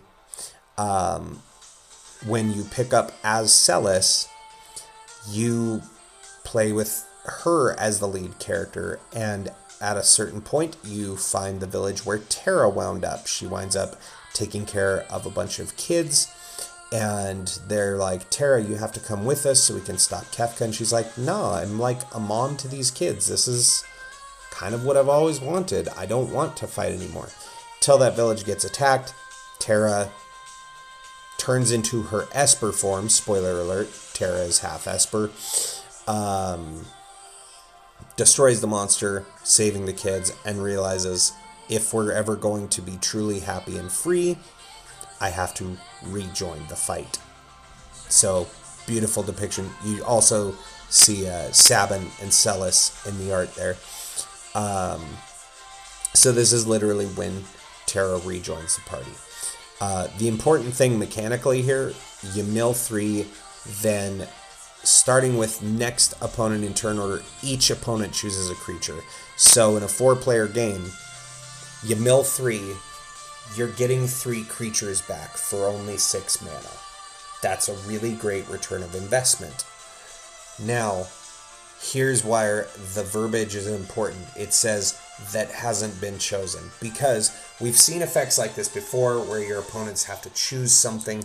They could all choose the same thing, making this card decidedly worse. If you paid 6 mana and all of your opponents just choose the same creature, then you only get 1 thing back for that 6 mana. This is a much better reanimation spell, because in a 4-player game, you're getting 3 creatures back. If you play more than that, sometimes my play group, we have 6 players at the table, sometimes more. Sometimes we'll break off into smaller play groups of like 3, or sometimes we do a massive game of 6 players. This spell, 6 mana, you would get 5 creatures back at a 6-player game. This card is ridiculously good at that point. Next we have, oh, you know what? This is also one of my favorite arts in the deck. We have Rise of the Dark Realms, 7 black for a sorcery. Put all creature cards from all graveyards onto the battlefield under your control. This is the big finisher for this deck, right? If you cast Rise of the Dark Realms and you don't win the game on the spot, then it's pretty close to being over. You return them all, especially if you've got a haste enabler. You can return them all, swing out with them. You're taking all of your opponent's creatures too, not just yours. The big spell. I love me a big spell like this. Also, depicted here in the art, we have, let's see, from left to right, we have Strago, Gao. It's hard to see with the foiling. I think that's Edgar, Umaro, Shadow? Or, no, that's Cyan. Or no, that's Cyan. That, I think, is Shadow. Terra. Mog. Man, the card art is so tiny and the foiling is doing me no help. It's doing me no favors seeing them. Anyway, this is all the different party members you can get in the game. They put them all on one card art. I think we have, looks like Locke, Celis, Sabin. No, that's Setzer, then Sabin, Celis, Realm, and who else didn't I say yet? And the rest. But I really like the art for Rise of the Dark Realms there. Next, of course, if you're in a Reanimator graveyard strategy, then you have to have Reanimate. It's 1 black mana for a sorcery. Put target creature card from a graveyard onto the battlefield under your control. You lose life equal to its mana value. Minor cost to pay for reanimating any creature in any graveyard. This, of course, is the moment where Kefka goes up to the floating continent, throws Emperor Gestalt off of it, and then disrupts the Warring Triad, becoming the god of Final Fantasy VI and leading to the World of Ruin.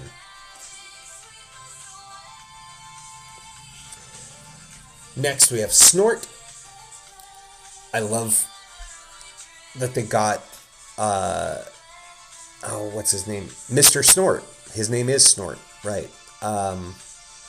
Which the ability also was translated as Snort early, but can also be called Blown Away. So this is a creature you fight. At one point, you have Ultros, this squid, who's kind of the comedic recurring boss that you have to fight. At one point, he hassles you on your airship, bringing along this Mr. Snort. So Snort here is 3 and a red. I gotta go, but might be back. Thank you for stream. Thank you so much for coming, Charlie. Have a wonderful evening. If I see you later, awesome. If not, I hope you have a wonderful night either way. So Snort costs 3 and a red. For a sorcery, each player may discard their hand and draw 5 cards. Then Snort deals 5 damage to each opponent who discarded their hand this way. So, again, it's an optional wheel where they can draw cards, but if they do, it's damaging them. Now, again, if you have no cards in hand, you could play this and just draw 5 cards. But the damage is only being dealt to opponents, so you can just get free 5 cards. Also has flashback for 5 and a red, because, like I said, Ultros, you fight a few times in the game. And so him being featured here with Snort.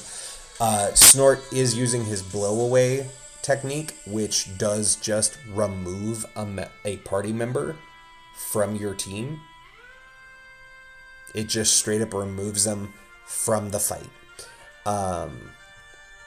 So not really emblematic of the abilities here, but I love that we have that reference. And the flashback because, you know, Ultros keeps coming back. Next we have Ruinous Ultimatum. Red, red, white, white, white, black, black. For a sorcery, destroy all non-land permanents your opponents control. So it is an asymmetrical board wipe. It does cost you 7 mana in very specific colors. But, as many of the ultimatums do, it's kind of a game ender, right? If you spend all this time building up your board and you get a ultimatum, a ruinous ultimatum to actually resolve, your opponents probably are all conceding. Because you have a board full, they lost everything, and you can just start killing players. This, of course, depicting Kefka, this is the moment that he destroys the world. And basically, he wins. Which, of course, you then come back to beat him at the end. But fun fact about Final Fantasy VI that some people may not have known. When they originally developed the game, they were going to have Kefka win and destroy the world and defeat the party. And that was the end. The game was going to end with you lose. Credits. Obviously didn't test very well, because any story where the heroes don't get to win usually doesn't go over so hot with players. So they went back and added a whole second half of the game, which is the World of Ruin stuff. So it is a nice to have this moment depicted, because this could have been the original ending of the game. So I do love that they were able to capture that moment. Next we have Espers to Magicite. This is a point where after Kefka becomes the ruler of everything, he basically, or leading up to that, he basically starts firing off a bunch of magic and destroying all of the Espers and turning them into their Magicite forms so that he can take them and gain more magic power. So Espers to Magicite here is 3 and a black for an instant. Exile each opponent's graveyard. When you do, choose up to 1 target creature card exiled this way. Create a token that's a copy of that card, except it's an artifact and loses all other card types. So you want to hit something that has a good static ability or a good tap ability, something like that. And you're removing your opponent's entire graveyards and getting a copy of that thing. So thematically, again, you're removing all of the quote-unquote Espers and turning them into artifacts, which are the Magicite. I had somebody counter what happened in a game once. Someone was about to cast a One Ring from Lord of the Rings.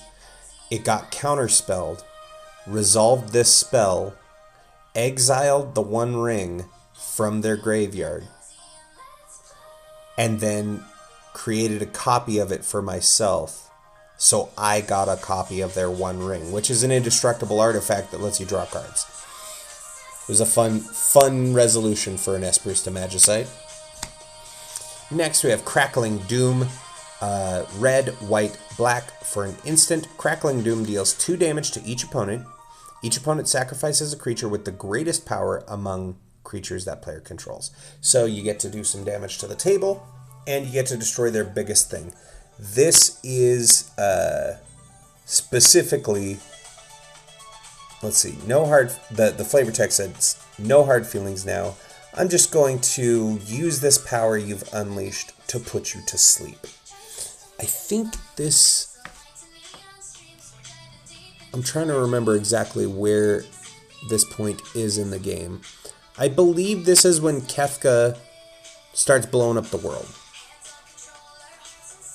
Or possibly starts turning the Espers into Magicite. I forget exactly. That could also be the Emperor. Again, hard to tell on some of the art. But it's another point in the game. Next we have the big score. A much needed reprint to Magic the Gathering.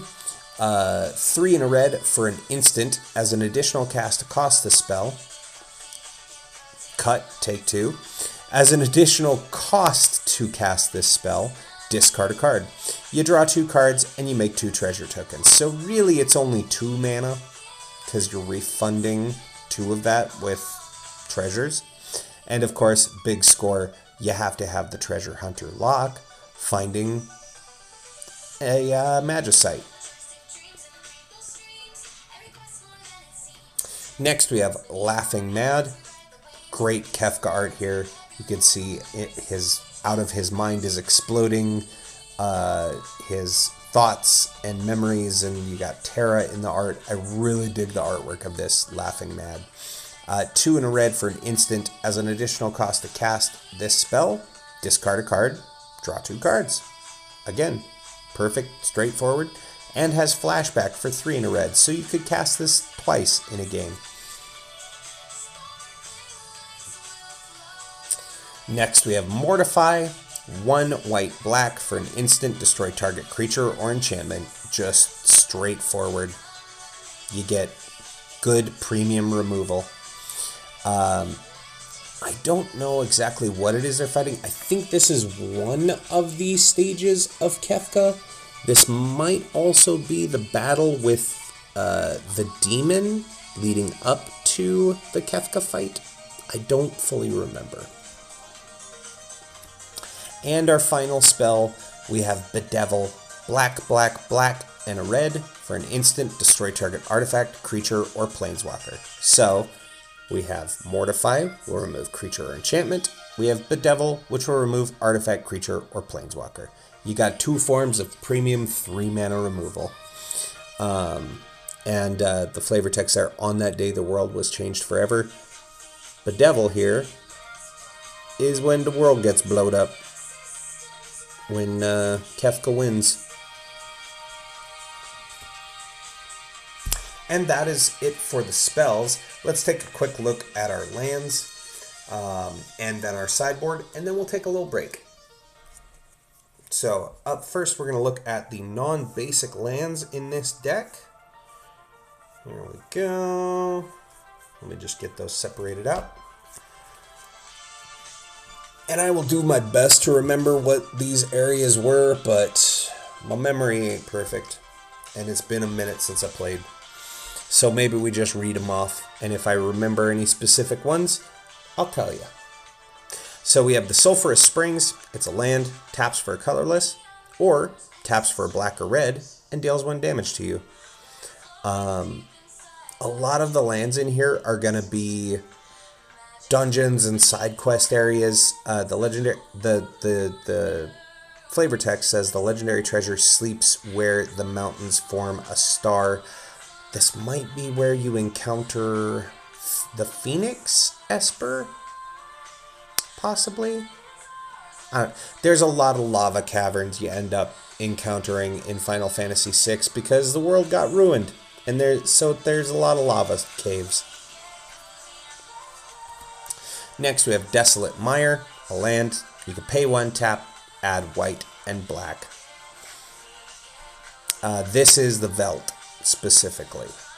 This is the area where you first encounter Gao, and you return to kind of farm new abilities for him. Next, we have Geothermal Bog. See, like I said, a lot of lava caverns. It's a land, Swamp Mountain, so it is fetchable off of the Mountain Cycler we saw earlier. Taps for a black or red, and this land enters tapped. Just straightforward. Oh, this is the Phoenix Cave. Okay, so looking at the flavor text, it says legend has it that the Phoenix turned itself into a stone ages ago. It seems the story was true. This is Phoenix's cave. One of the espers you can get.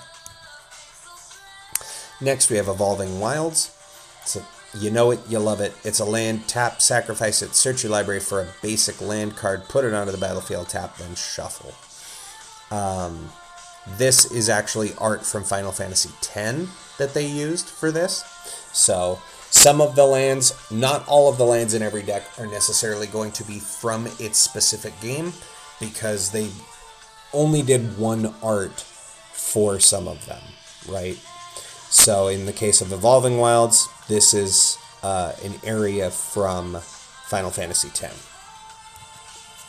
But we'll be talking more about Final Fantasy X on the next episode of the podcast in 2 weeks.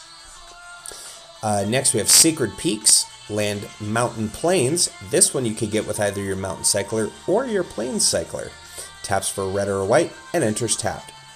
This is the floating continent that you first meet the Warring Triad and where Kefka goes on to defeat the heroes. Next, we have Nomad Outpost. It's a land, enters tapped, taps for a red, white, or black. Just a good 3-color land for your deck. I don't know where this is exactly. I think this might be Bannon's Cave, where you meet the returners. I think that's what this is supposed to be. Next, we have Graven Cairns. Land, taps for colorless, or you can pay a red-black hybrid, either or, to tap and add either 2 black, black and a red, or 2 red. Just good, decent fixing. If you have one of your colors, you can pay one of those 2 colors, you can pay into it to get 2 of one if you need. This is, let's see, the Graven Cairns. This is, I think this is where you go for Setzer's side quest. You go down into these ruins to find a friend of his. I think that's where you end up getting the Falcon airship. Then we have the Isolated Chapel. It's a land. This land enters tapped unless you control a plains or a swamp, and taps for a white or black. This is the sealed gate where all of the Espers locked themselves away from humanity in order to save themselves because they are beings of magic and humans were abusing magic, so they locked themselves away so as not to be taken advantage of and turned into magicite. And yeah, it's a whole story point in the game. Next, we have Dragon Skull Summit. Land enters tapped unless you control a swamp or a mountain, and taps for a black and a red. I forget exactly. Let's see. The flavor text says 8 dragons seal away its awesome might, the might of the one called Crusader. And when the 8 shall fall, the one again shall rise. I don't know if I ever did this. There's a side quest where you can fight a bunch of dragons, and in so doing you get like a super powerful weapon. I don't think I ever did it because it involves like the flavor text says, you have to fight 8 super powerful dragon enemies in order to get it. It is a powerful sword, but I didn't do all that side quest because ain't nobody got time for that. Next, we have High Market. Of course, if you're in a Reanimator deck, you have to have a good sack outlet. So, High Market is one of the best sack outlets in my opinion. High Market, it's a land, taps for a colorless, or tap, sacrifice a creature, and you gain a life. So it gets you some life gain, but is also a sack outlet, so you can get something into your graveyard that you could then reanimate to, yeah. It's good fuel for a sack outlet and gets you some incidental life gain. This is the city of Nikia. This is one of the areas you return to in the post-game, or not the post-game, the second half in the World of Ruin. And you also come back here. I believe this is where you regain Edgar into your party in the second half. It's like a port town market. Next we have Battlefield Forge. Again, this is not a Final Fantasy VI art depicted. This is one of the ones from Final Fantasy VII. But it's a land, taps for colorless. You tap, add a red or a white, and it deals 1 damage to you. We'll talk about that more when we talk about the Final Fantasy VII deck in a bit. Again, we have a Final Fantasy X art for Exotic Orchard. We'll talk more about its source for the inspiration when we talk about that deck in a couple weeks. But it's a land, you tap, add 1 mana of any color that a land an opponent controls could produce. Then we have Ash Barrens. It's a land, taps for colorless, and has basic land cycling 1. So you can play it just as a colorless land, but most commonly you're probably playing it early on, paying the basic land cycling, search your library for a basic land card, put it in your hand, and shuffle. Much better use for an Ash Barrens that way. But sometimes you just need a colorless land. Sometimes you're just 1 mana off from casting the thing you want to cast. So it can also be used that way. This is where you get the Esper Odin in Final Fantasy VI. You have to fight him and then you gain the Esper. It's at the bottom of a castle. I believe it's, if I remember right, it's Cyan's castle, rather.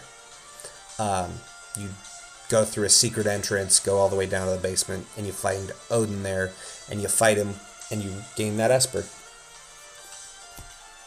Next, we have Foreboding Ruins. It's a land. This land as this land enters, you may reveal a swamp or mountain from your hand. If you don't, this land enters tapped, and taps for a black or a red. This depicted here is the village of Thamasa.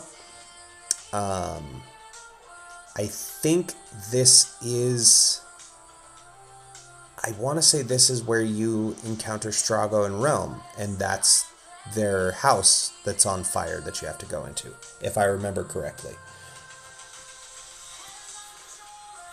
Then we have Fetid Heath. It's a land, taps for a colorless, and you can pay a white or black hybrid, so Orzhov hybrid, and you tap to add double white, white black, or double black. This is the woods where you are traveling through and ultimately find the Phantom Train. Next we have the Sunlit Marsh. Land, plain swamp, taps for a white or a black, enters tapped. This is a land from Final Fantasy XIV, so again, we could talk about that more when we talk about the Final Fantasy XIV deck in 2 weeks. Next we have Rogue's Passage. It's a land, taps for a colorless, or you can pay for tap, target creature can't be blocked this turn. It's just a good evasion giver, right? Especially in this deck where you have a lot of creatures that want to get their damage through. Sometimes you just gotta pay some mana to get a man through combat. This is the village of Narsh, which is the very first town you encounter in the game when you're playing as Terra with Biggs and Wedge, going into those caves there to get to the Esper Valgarmanda.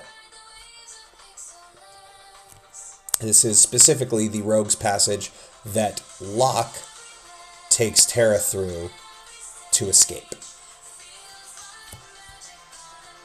Next we have Shadowblood Ridge. It's a land, you pay 1, tap, add a black and red. It's another one of those filter lands. You can pay some mana in and get your colors that you need. I don't remember. This is Emperor Gestal's home. I don't remember the name of it, though. I cannot remember for the life of me. It's not... It's Baron? No. I can't remember the name of it. But there is a cool timed side quest that happens here, or timed thing you have to do where you have to like go find these soldiers and talk to them, and some of them you have to fight and some of them you just need to talk to and you're on a time limit. It's really anxiety inducing and I hate it very much. Then we have this deck's command tower, which each of the commander decks do have their very own unique command tower art. So this command tower is Kefka. So when Kefka blows up the world, right, he starts laying waste to everything. It becomes the world of ruin, and he basically makes a tower out of garbage.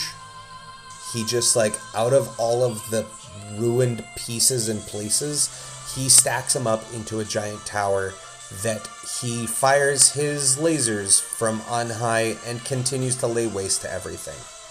So that is the art depicted here. Command Tower, of course, taps for a mana of any color in your commander's color identity. Whoop, I grabbed 2 cards by accident. There we go. Next up, we have Fury Calm Snarl. I've never been able to successfully say the snarls without stumbling over my words, because they make the names very close together. This is a Final Fantasy VII art, so we'll talk about that a little bit more later. But as all of the snarls do this, as this land enters, you may reveal a mountain or plains from your hand. If you don't, this land enters tapped, and it taps for a red or a white. So all of the snarls are the reveal lands, where you reveal a land of one of its 2 types of the colors it taps for. Otherwise, it comes in tapped. Shine Shadow Snarl is a land where you reveal either a plains or a swamp. If you don't, it enters tapped, and it taps for a white or a black. This is one of the lands from Final Fantasy XIV, so we will talk about that in a couple weeks. Next, we have Sun-Scorched Divide, a land that you pay 1, it taps for a red and white. This is the camp where you first meet General Leo Christoph, and potentially you have kind of a joke fight with Kefka, but this is where Cyan and Sabin and Shadow go after Kefka has poisoned Cyan's kingdom, and Cyan is going on a blood red mad vengeance mission to try and kill Kefka. This is the camp you go to try and do that. Next, we have the Path of Ancestry. Again, this is Final Fantasy VII art. This land enters tapped. You add a mana of any color in your commander's color identity, and when it's spent to cast a creature that shares a creature type with your commander, you get to scry 1. We will talk about the origins of this art in a little bit. We have Smoldering Marsh up next. It's a land swamp mountain that taps for a red or black. This land enters tapped unless you control 2 or more basic lands. So I'm trying to remember where this is. In order to reach the sealed gate and enter the land of the Espers, one must brave a volcanic dungeon fraught with vile monsters. I don't remember if it has a name or not, but yeah, as the flavored text tells you on here. At one point you have to go to the gate where the Espers are, and this is the path you take to get there.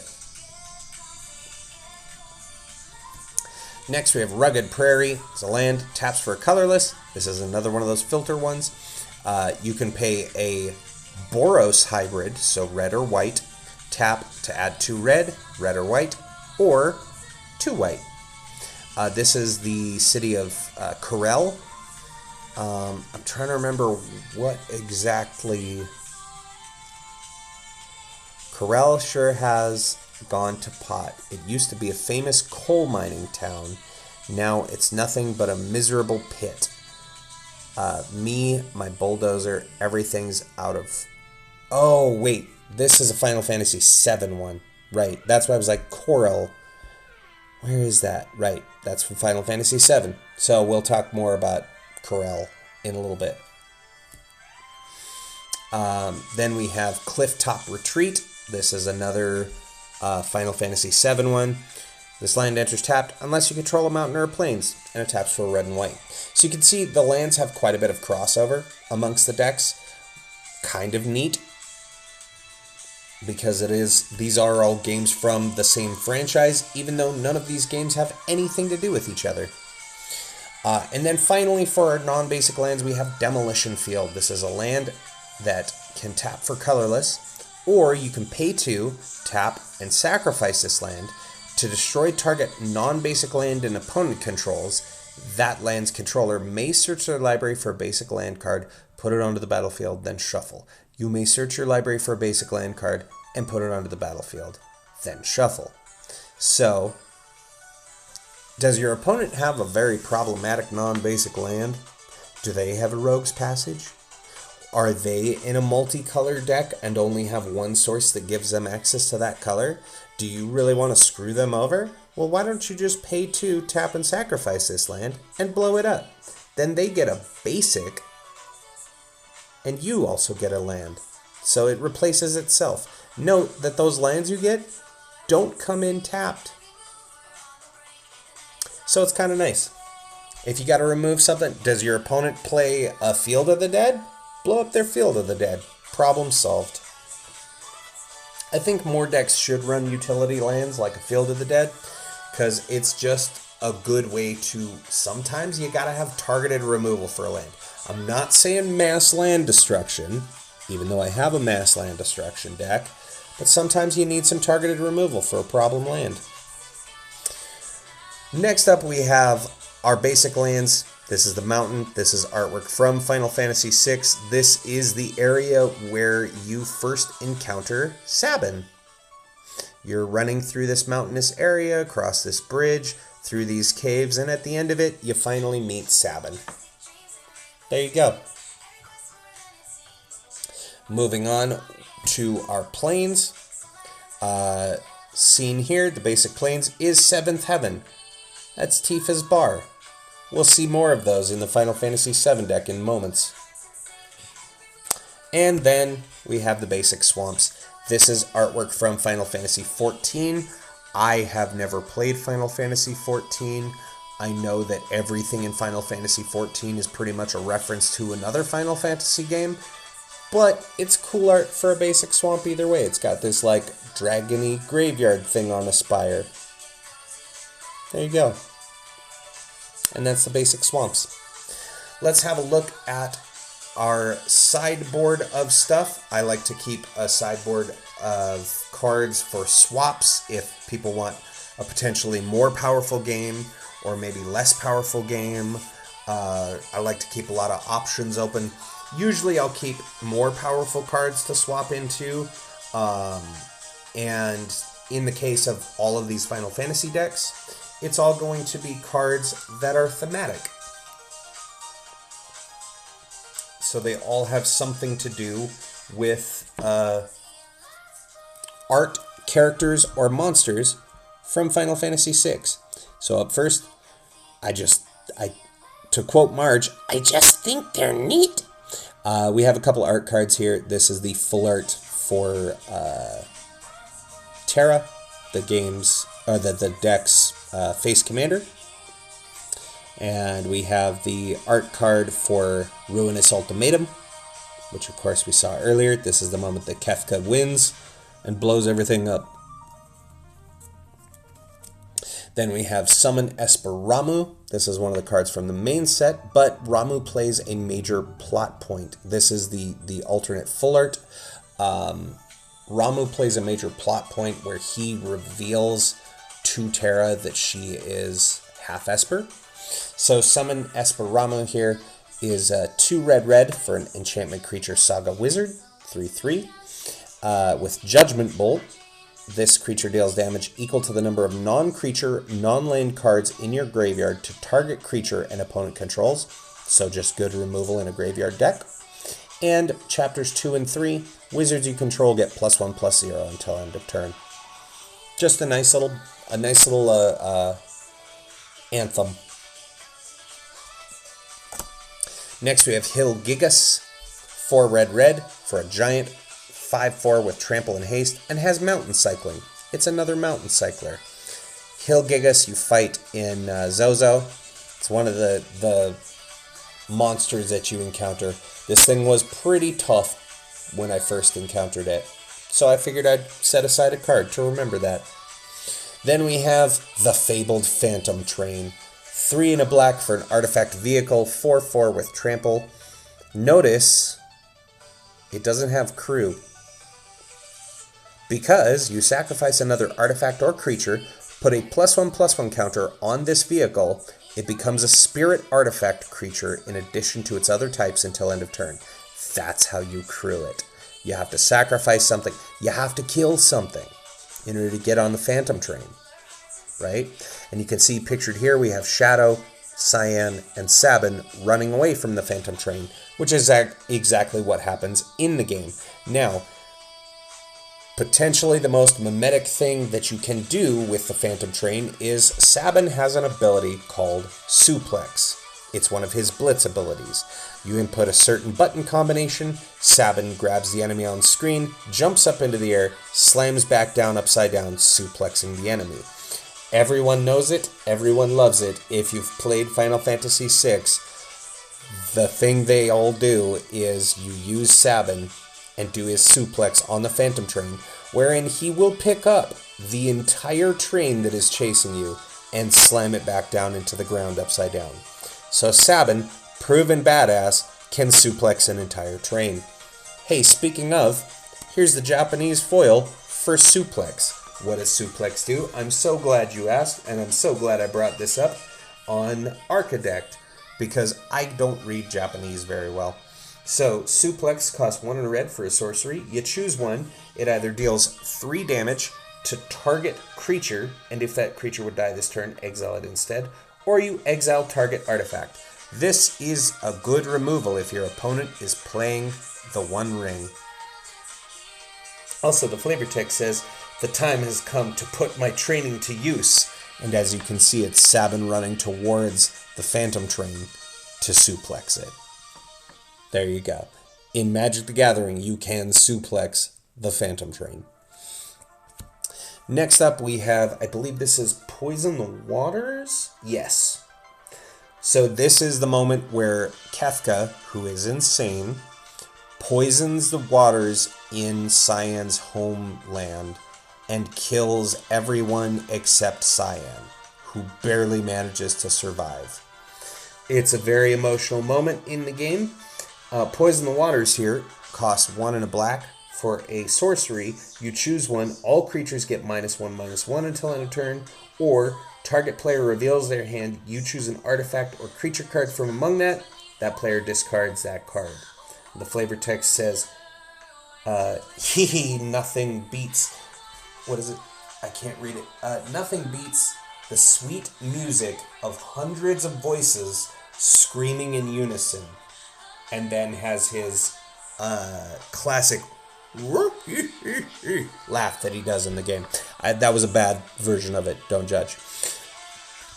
Next, we have Light of Judgment. Again, we talked about this a little bit before, but this is Kefka blowing shit up. This is what he does. He uses his Light of Judgment and destroys things in the game. Light of Judgment here is 4 and a red. For an instant, it deals 6 damage to target creature. Destroy up to 1 equipment attached to that creature. So he kills something and something it's carrying. And this is the power he gets after he messes with the Warring Triad and blows up the world. There's Esper Valgarmonda that we saw earlier, that full art. And because it's Final Fantasy cards, you have to have a battle menu. So, battle menu here is 1 and a white for an instant. Choose one. These are the 4 options you have as your battle menu in the game. I absolutely love this card. You choose one. You can either attack, which creates a 2/2 white knight creature token.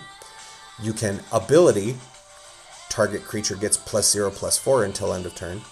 Magic, destroy target creature with power 4 or greater.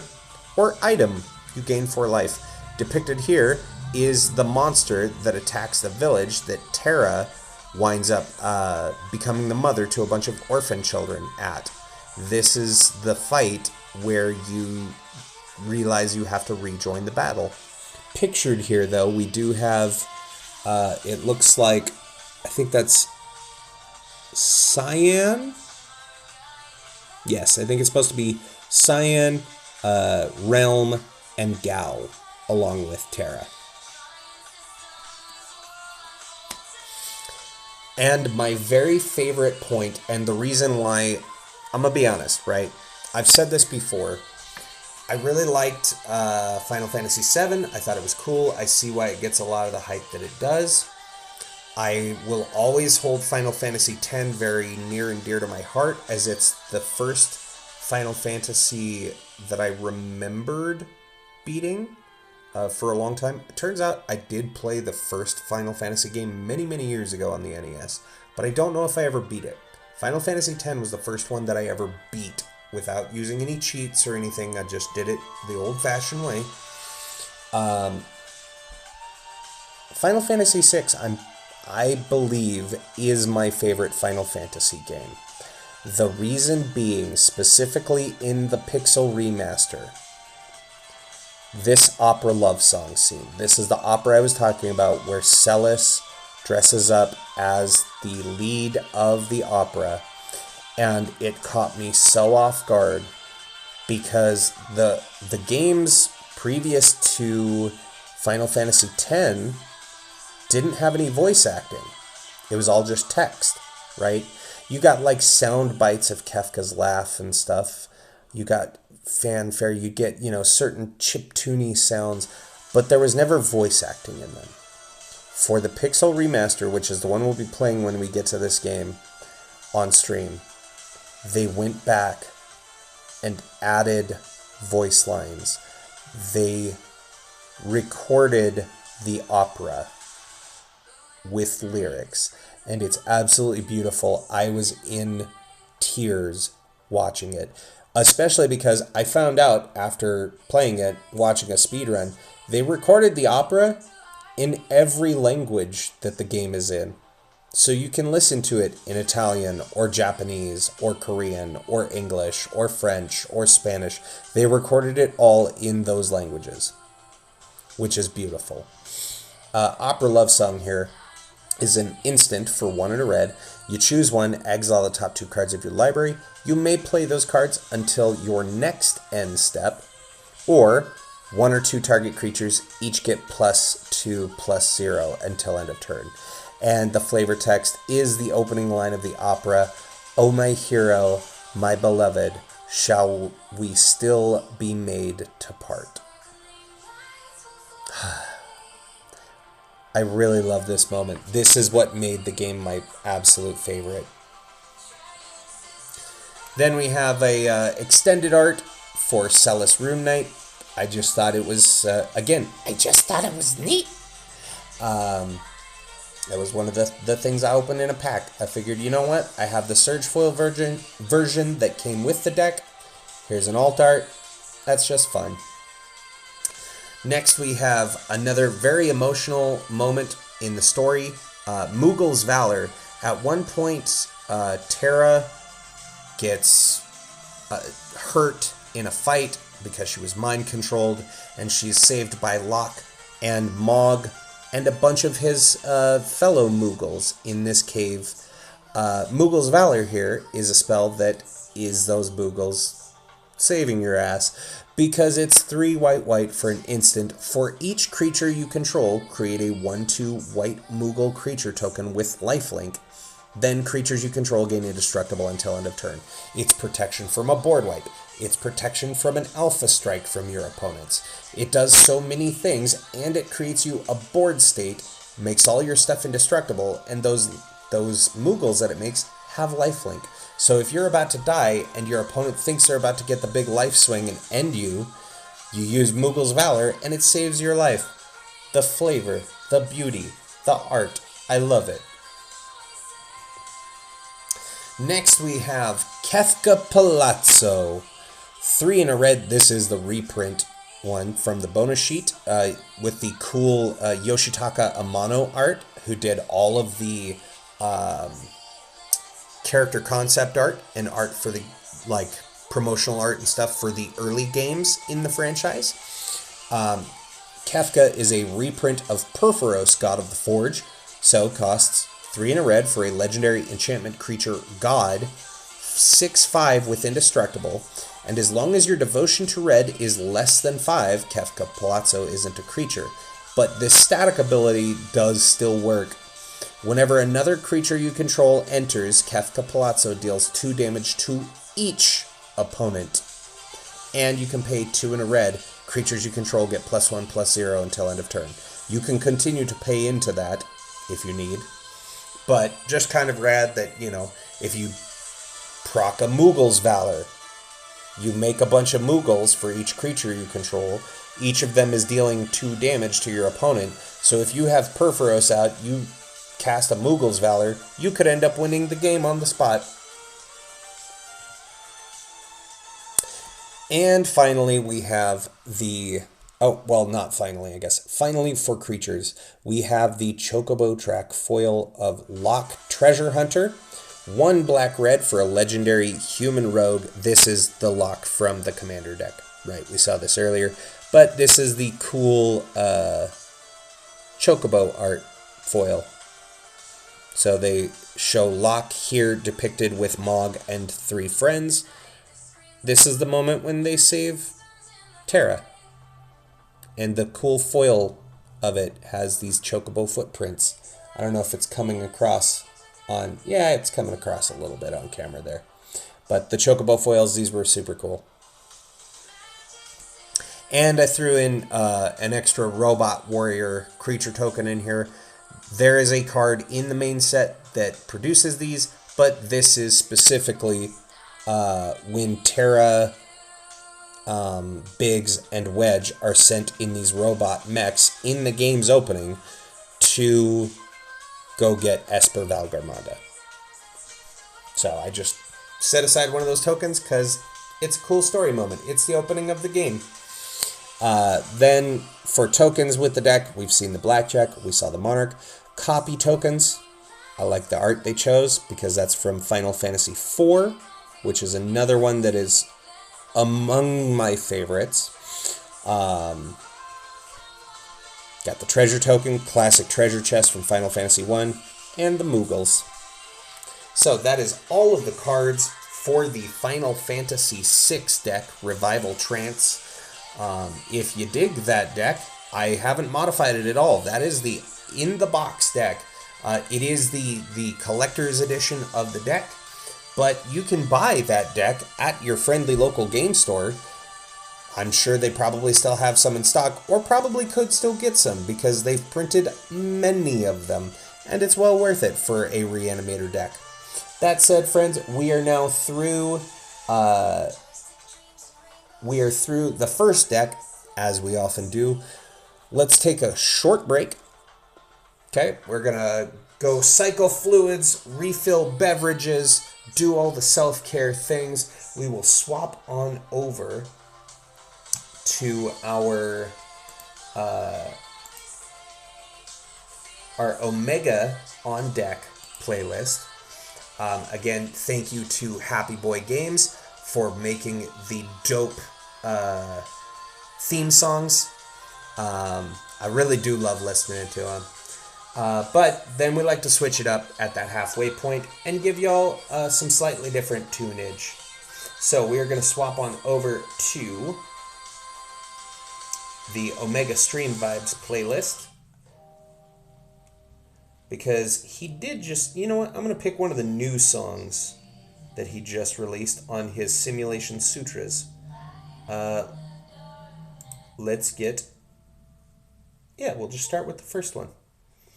So, we'll see you guys back here in just a minute. Don't go away. I love you very much. Get up, stretch, go hydrate, go to the bathroom, whatever you need to do to take care of you. We'll be back here in just a few minutes to talk about some Final Fantasy VII.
Alright, and we are back.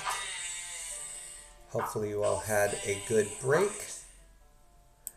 Let's jump back into some Final Fantasy VII cards, shall we? So, up first, we're going to have a look at all of the legendary creatures in the deck. Starting with our face commander here, Cloud X Soldier. 2 red, green, white for a legendary human soldier mercenary, 4/4 with haste, and when Cloud enters, attach up to 1 target equipment you control to it. So it comes down, you get to give him a sword, or whatever equipment you may have. And whenever Cloud attacks, draw a card for each equipped attacking creature you control.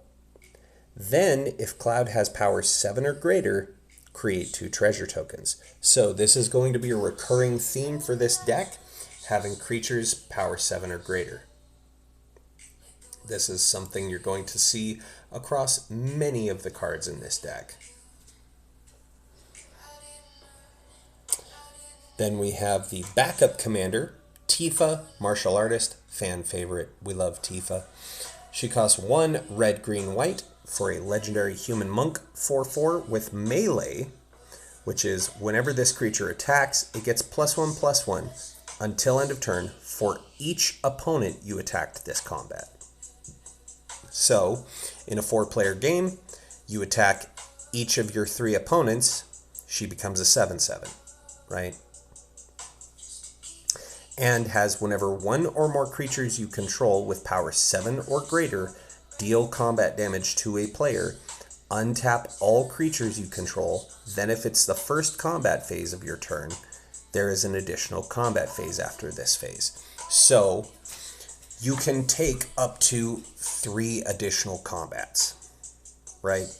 Because how this works is, for each of those 7 power or greater creatures, if they hit your opponent, you get an additional combat. So if you're attacking 3 opponents, you get 1 combat for the first opponent you hit, an additional 1 for the next opponent, and an additional 1 for the opponent after that. So you could have up to 4 combats in a turn, which is pretty great. Tiva, kind of busted. She just keeps attacking, which is very thematic to her character in Final Fantasy VII when you use her limit break.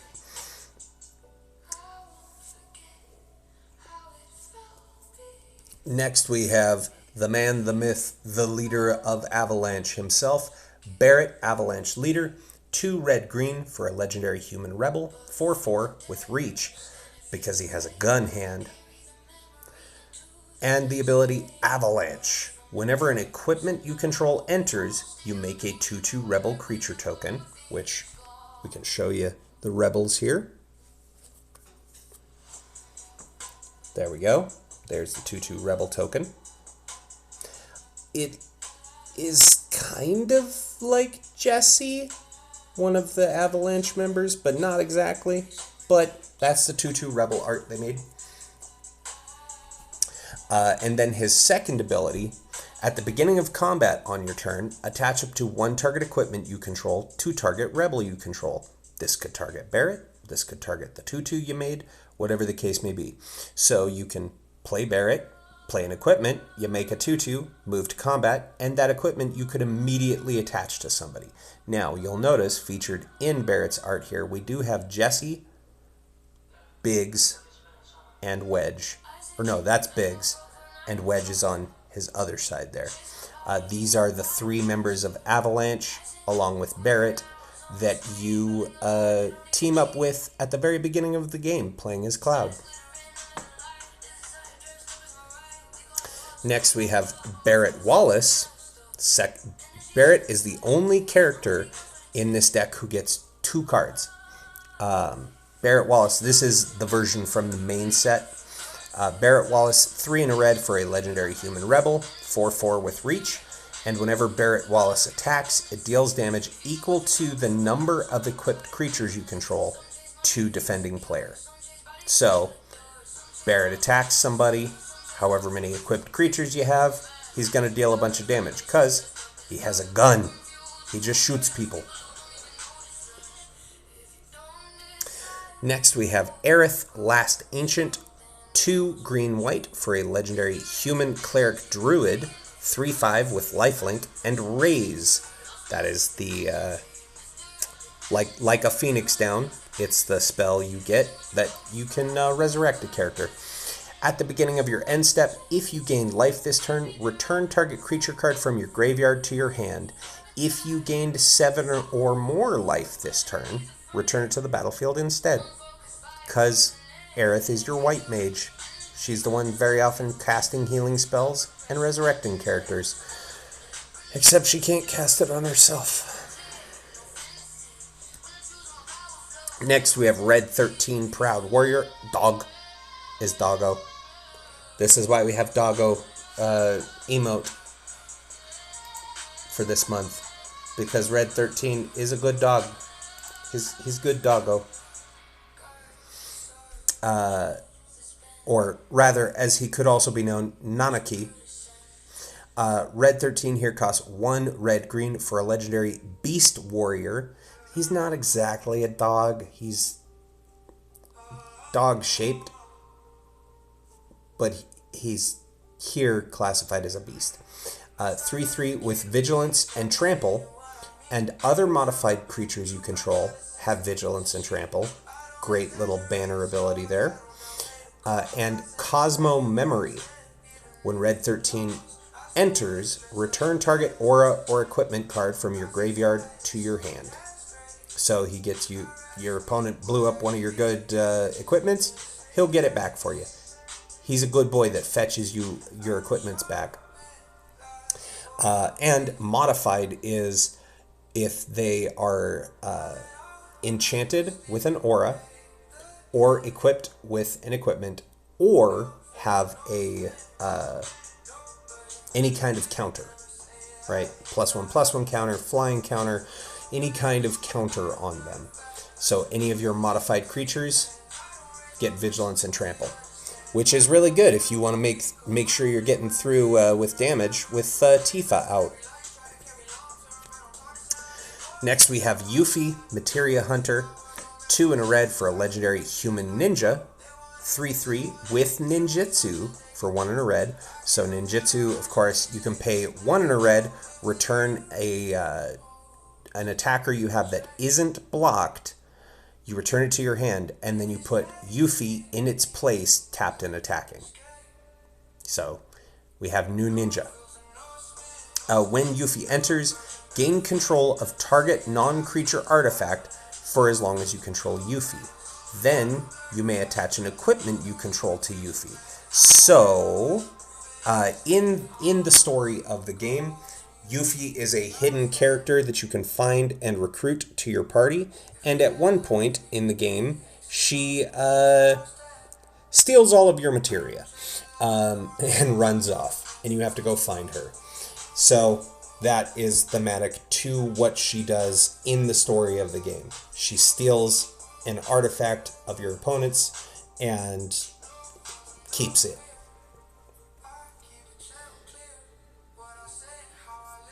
Next up we have, now I'm gonna get this messed up. It's typically everyone just says Kate Sith. In this is a name of a character in Irish folklore. It is pronounced Cat She, but we've all just come to know the character as Kate Sith. So that's how I'm going to refer to him. Kate Sith, Fortune Teller, 3 and a red. Kate Sith is this cat here. I forget the name of the homunculus that he's with, but is a legendary artifact creature, Cat Moogle. Now, Kate Sith is, you think he's an actual, like, cat paired with this Moogle. Turns out he's actually a robot. It's a whole thing. I won't spoil exactly who it is that's controlling this robot, but he's not a living being. And has lucky slots. At the beginning of combat on your turn, scry 1, then exile the top card of your library. You may play that card this turn. When you exile a card this way, target creature you control gets +X+0 until end of turn, where X is that card's mana value. So, beginning of combat, you scry. If it's something with a big mana value, you can exile it, play it. But Kate Sith here is going to get +X+0 equal to the mana value of that card. So that's why it's nice you kind of get to scry one first. So if you hit a land on top, you could scry it to the bottom and potentially hit something bigger. Interestingly enough, Lucky Slots is Kate Sith's limit break. That is extremely powerful because one of the things you could potentially hit, if you hit all 3 of Kate Sith's portrait in the Lucky Slots, it will one-shot any enemy in the game. Any enemy. He can just insta-kill anything. So, a little bit thematic. Next we have Vincent, Vengeful Atoner. 2 and a red for a legendary assassin. 3/3 with menace.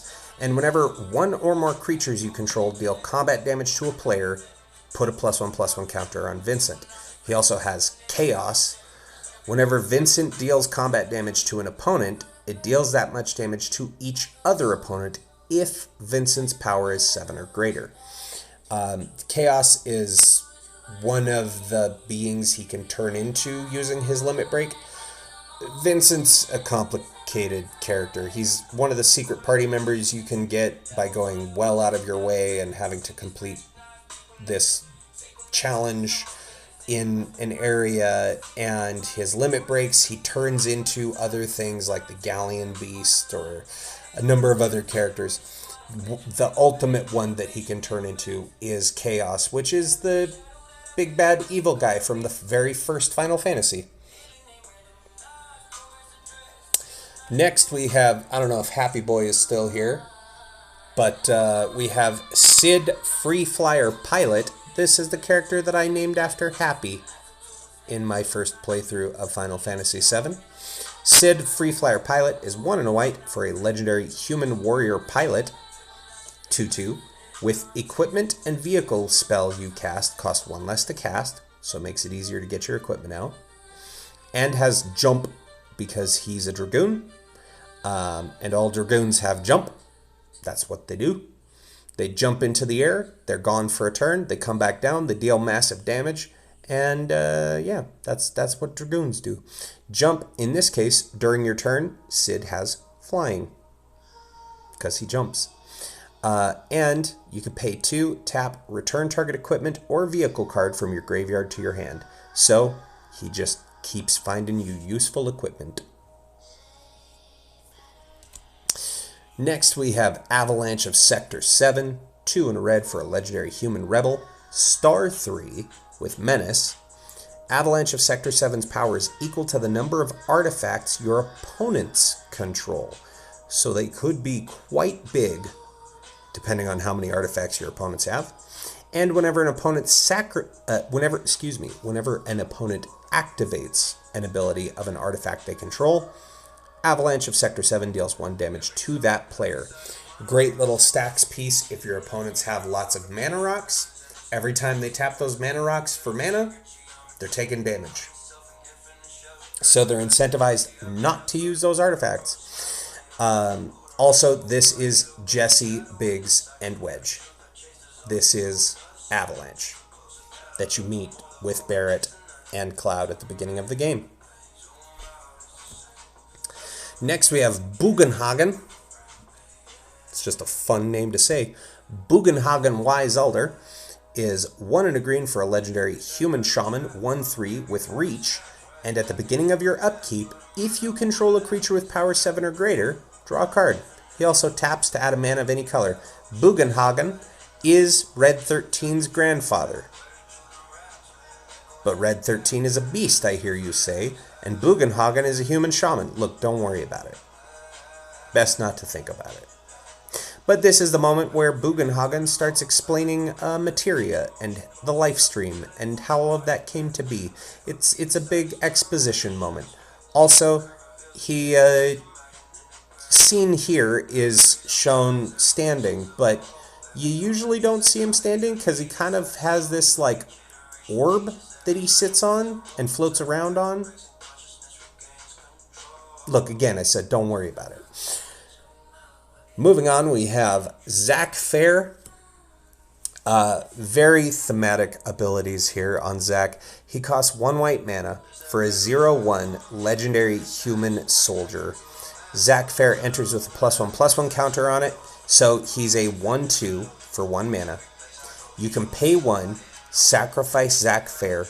Target creature you control gains indestructible until end of turn, and you put Zack Fair's counters on that creature and attach an equipment that was attached to Zack Fair to that creature.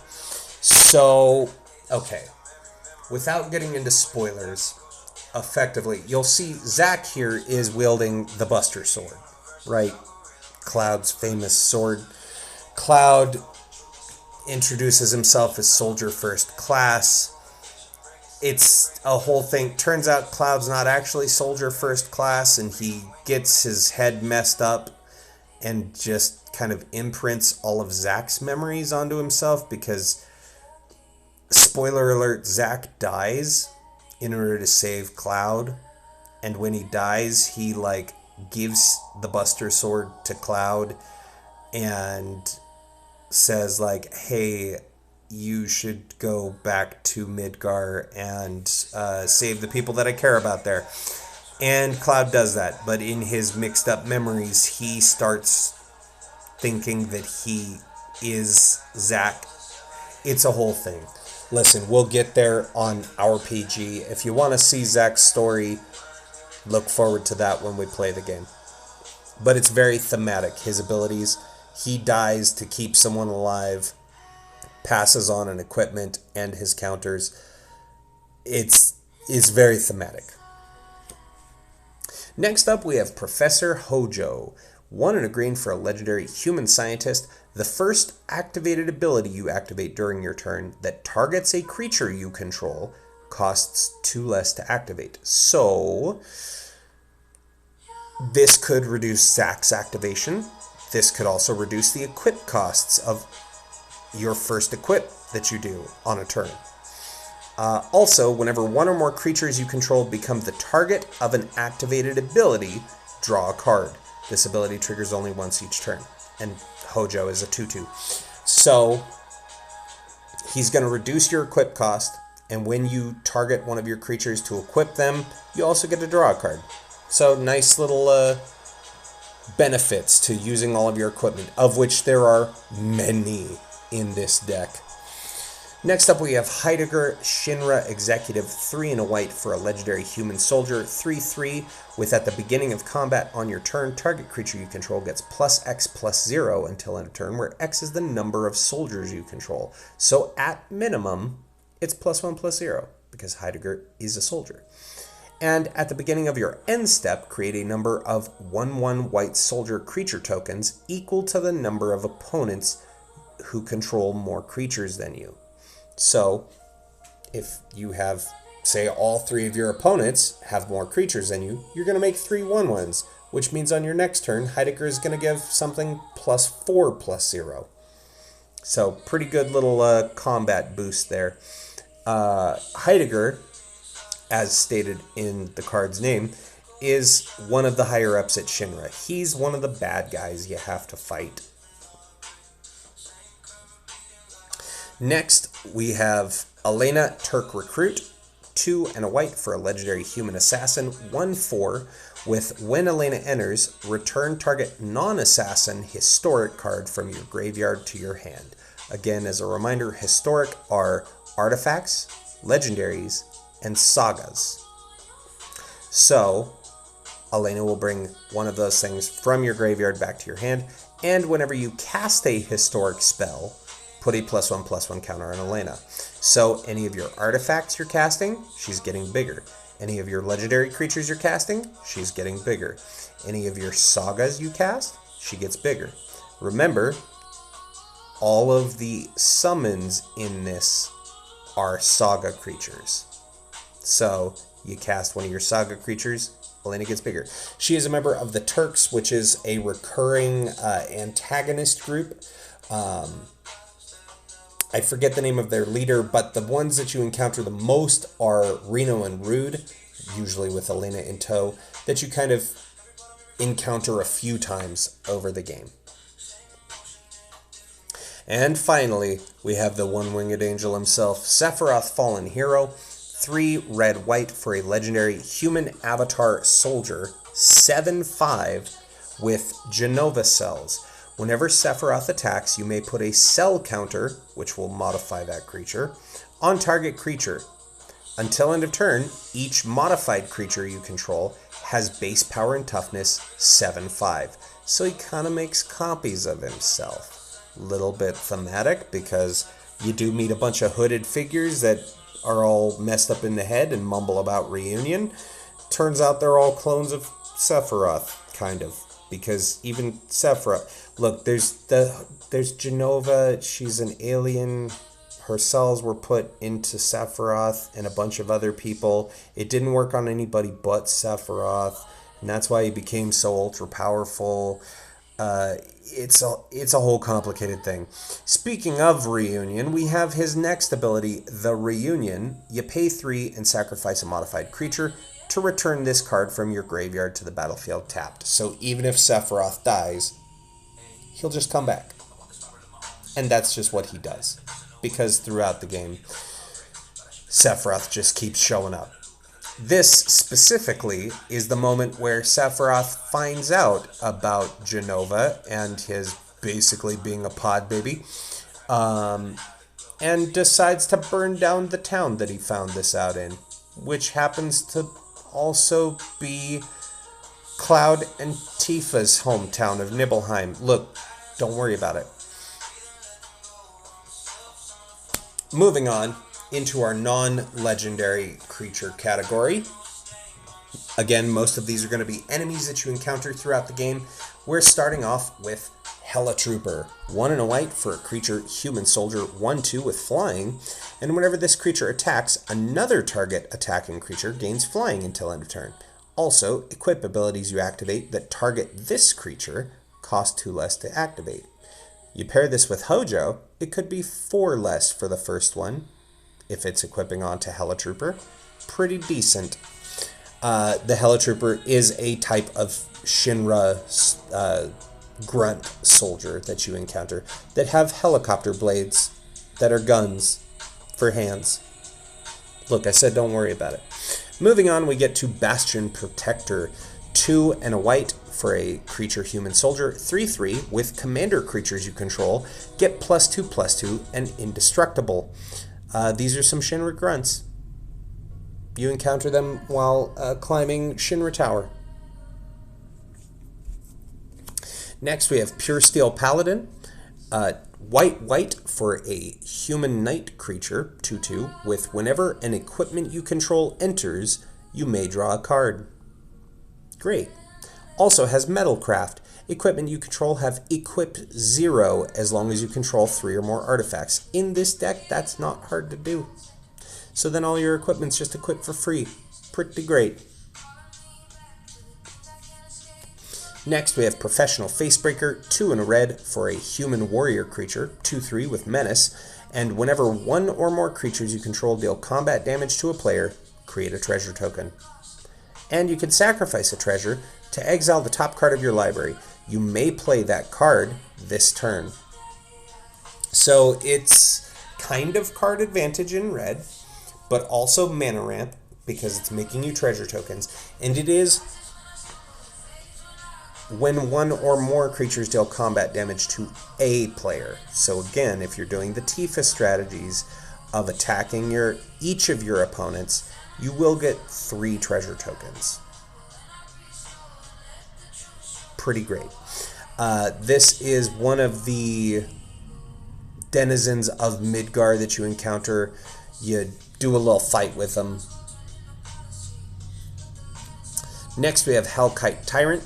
4 red for a creature dragon, 6/5 with flying and trample, and whenever this creature deals combat damage to a player, gain control of all artifacts that player controls. And at the beginning of your upkeep, if you control 20 or more artifacts, you win the game. This dragon you encounter, I'm trying to remember exactly where.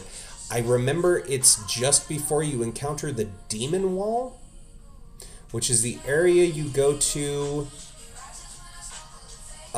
when you're discovering the history of the Cetra, which is what Aerith is half.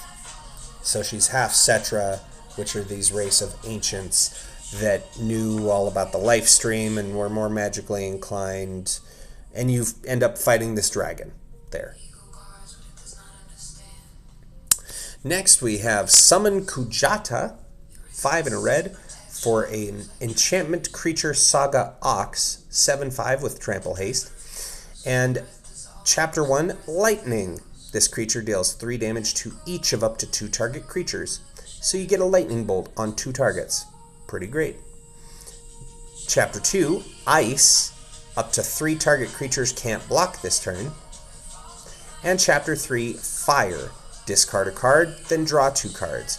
When you discard a card this way, this creature deals damage equal to that card's mana value to each opponent. So presumably you want to discard something big so you can dome your opponents for a lot. And again, trample haste, meaning it can attack the turn it comes down. So you do get to attack twice with it. Kujata is a summon that you get in the game. It's this big giant bull that does elemental damage to your enemies. I like the name, Kujata. Yeah, it's fun to say, isn't it, Happy? Kujata. I think it's a name from folklore. Listen, all of the summons and many of the monsters in Final Fantasy are just names that they took from folklore and Dungeons and Dragons and a number of sources. But yeah, still fun to say, Kujata. Next we have Armory Automaton, 3 mana for an artifact construct, 2/2. With whenever this creature enters or attacks, you may attach any number of target equipment to it. That's dope. So this thing comes down, you snap all of your equipment onto it, and you send it into the red zone. This specifically is, I forget which of the machines, but this is one of the ones you encounter in Shinra Tower at one point in the game. This isn't the first boss. I think this might be the second one that you encounter when you go back to no, it's one of the generators for Shinra, if I remember right, because you're in a pincer battle and you have Cloud, Tifa, and Barret, and if you attack the thing on its back end, it counterattacks. It's kind of messed up. It's a messed up boss fight. And then we have the Bronze Guardian, 4 and a white for an artifact golem, star 5 with double strike, so it's going to hit twice, and ward 2. So ward is if this thing becomes the target of a spell or an ability an opponent controls, it's countered unless they pay 2. It's just auto countered. So it kind of protects himself. Also, other artifacts you control have ward 2. Great. And this creature's power is equal to the number of artifacts you control. So at minimum, it comes down as a 1/5 double strike. But you get some equipments out there, it gets a lot bigger. It's got double strike. It's giving ward 2 to all of those equipments. Great little protection. On a pretty decent body for 5 mana. Speaking of equipments, hey, let's look at all of the equipments in this deck. And now, just for illustration purposes, dear viewer, I want to show you this stack here. About the width of my thumb. This is all of the creatures in this deck. Right? This is every creature in the deck. Okay? You see? It's about a thumb's width. That is every creature in this deck. To give you some context, this is the stack of artifacts. It is only slightly smaller than the number of creatures in the deck. So, when I say that this deck is built around getting equipment and getting them on your creatures, I show you that illustration to show you that I'm not joking. This deck leans heavily into, listen, I don't need a lot of creatures. I just need one man armed to the teeth and sent to kill. Kind of like Cloud. Up first, we have Summoning Materia. 2 and a green for an artifact equipment. With, you may look at the top card of your library anytime, and as long as this equipment is attached to a creature, you may cast creature spells from the top of your library. Great. You're summoning, right? You summon from your library. Very thematic. Also, equipped creature gets +2/+2 and vigilance and has tap at a green mana and equips for 2. So, you can put this on your creature. It'd make them larger. You can attack with them. They have vigilance, so you can get them in that red zone. And then they tap for mana to help you cast the things off the top of your library. Shown here, this is one of the Bahamets that you get. There's like 3 Bahamets in the game that you can get as summons. There's Bahamut, Neo Bahamut, and Bahamut Zero. I think this is supposed to be Bahamut Zero, if I remember correctly. It's one of the Bahamets. Next we have Conqueror's Flail. Hey look, it's Reno that I was talking about earlier from the Turks with his stun staff. The Conqueror's Flail costs 2. It's an artifact equipment. Equipped creature gets +1/+1 for each color among permanents you control. This is a 3-color deck, so it could be +3/+3. And as long as this equipment is attached to a creature, your opponents can't cast spells during your turn. You love turning opponents' instants into sorceries. You love to see it. Also equips for 2. I love me a Conqueror's Flail, because I hate the words in response in Magic. Next up we have Skull Clamp, classic equipment. 1 mana for an artifact equipment, equips for 1. Equipped creature gets +1/-1, and whenever equipped creature dies, draw 2 cards. Hey, the Skull Clamp, it's Jenova's head.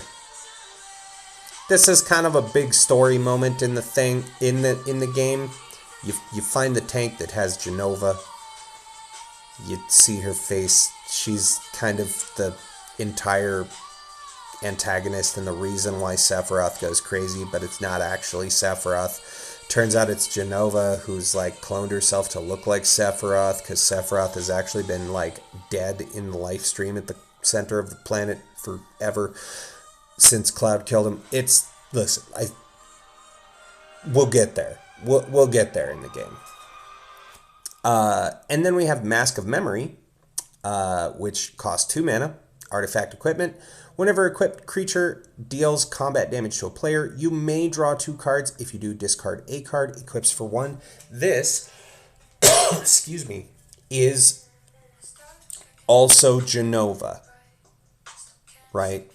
Except that the first time you see Jenova, she's in this like machine casing, and Sephiroth sees her and freaks out because he realizes who she is, and he tears Jenova out of the thing that she's encased in, and then like oil is spilling out of her eyes and mouth that kind of looks a little bit like blood, and then Cloud runs up on him and stabs him.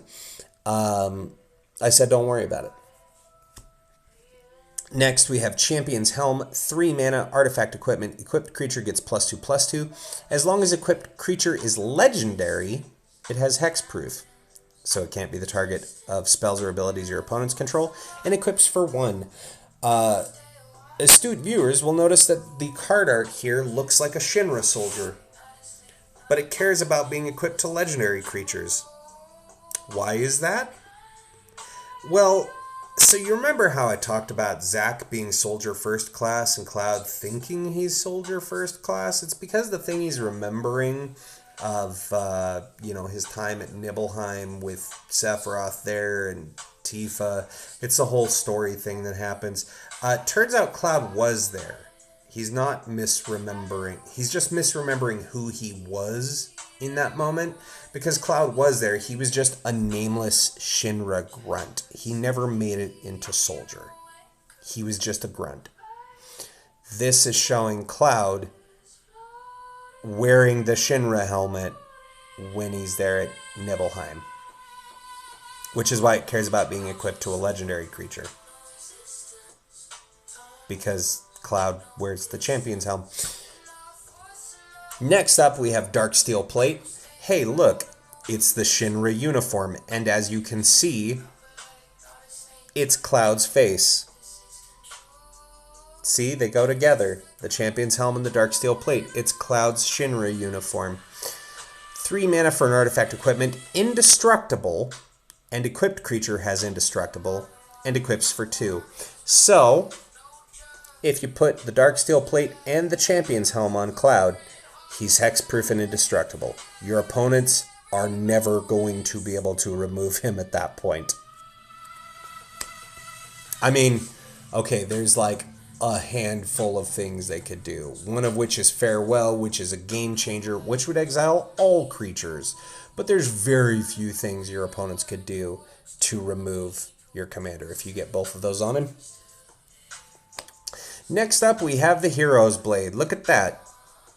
It's the Buster Sword depicted in the art, except this isn't the actual Buster Sword. We'll see the actual Buster Sword here in just a little bit. But Hero's Blade here costs 2 mana, artifact equipment. Equipped creature gets +3/+2. Hey, how about that? If you throw the Hero's Blade on Cloud, he's a 4/4. This gives +3/+2.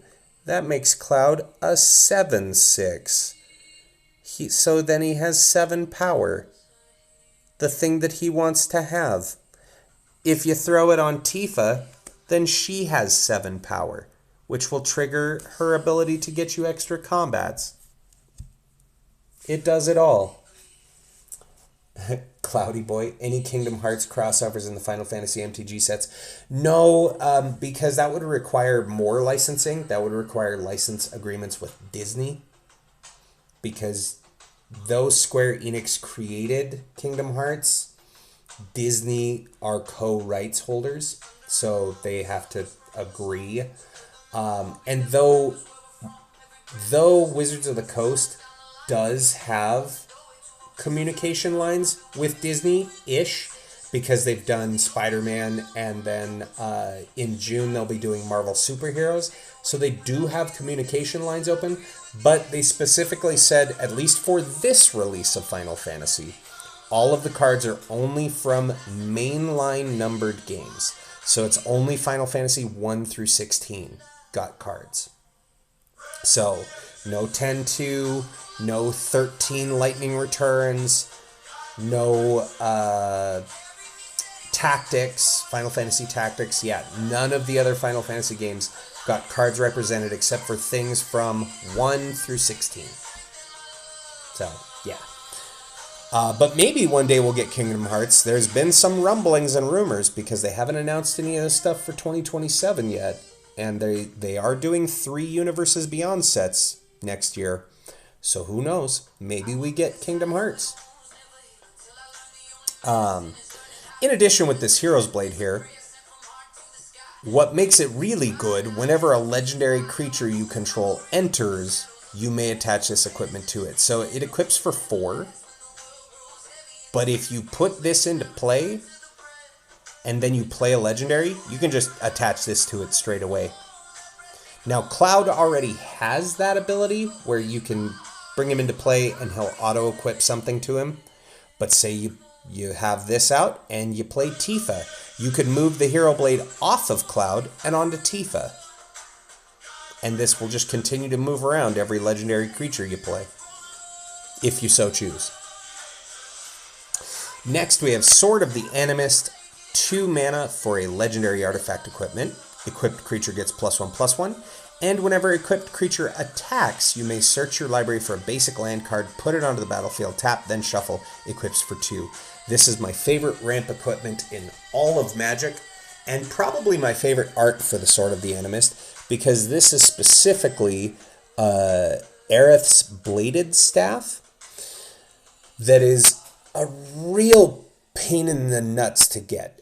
So you have to go through this like train graveyard early on in Midgar, and there's an enemy you find there that's this like half man, half car monster.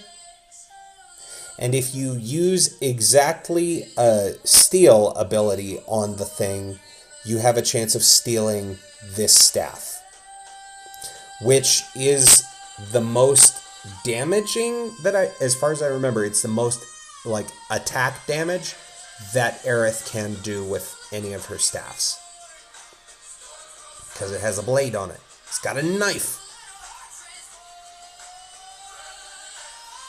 Unless that's meant to be her ultimate weapon, but I don't think so.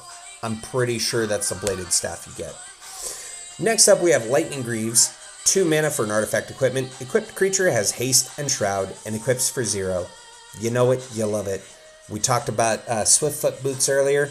Lightning Greaves, equally as good. The difficulty of this, yes, it's easier to equip because it's equipped 0, but it does give Shroud, which is slightly different from Hexproof in that a creature with Shroud can't be targeted by anybody that includes you. So, especially in an equipment deck, Lightning Greaves is nice because you're not having to use mana to equip it, but you do get into this weird workaround where, like, if this is on a creature and you want to equip something else on it, you have to unequip the Lightning Greaves first, then put all your equipment on, and then put the Lightning Greaves back on it, which does leave a moment for your opponents to target the thing. So it can be somewhat difficult. But pictured here, hey, we got the grippers on stream. It's Tifa's feet. It's Tifa's boots. There you go. You get to see some Tifa feet. For free, dude. Next, we have the Behemoth Sledge. 1 green-white for an artifact equipment. Equipped creature gets +2/+2 and has trample and lifelink and equips for 3. This is one of Cloud's weapons, just called the Spiked Bat. It is just a bat with nails in it. This is an actual weapon that you can give to Cloud.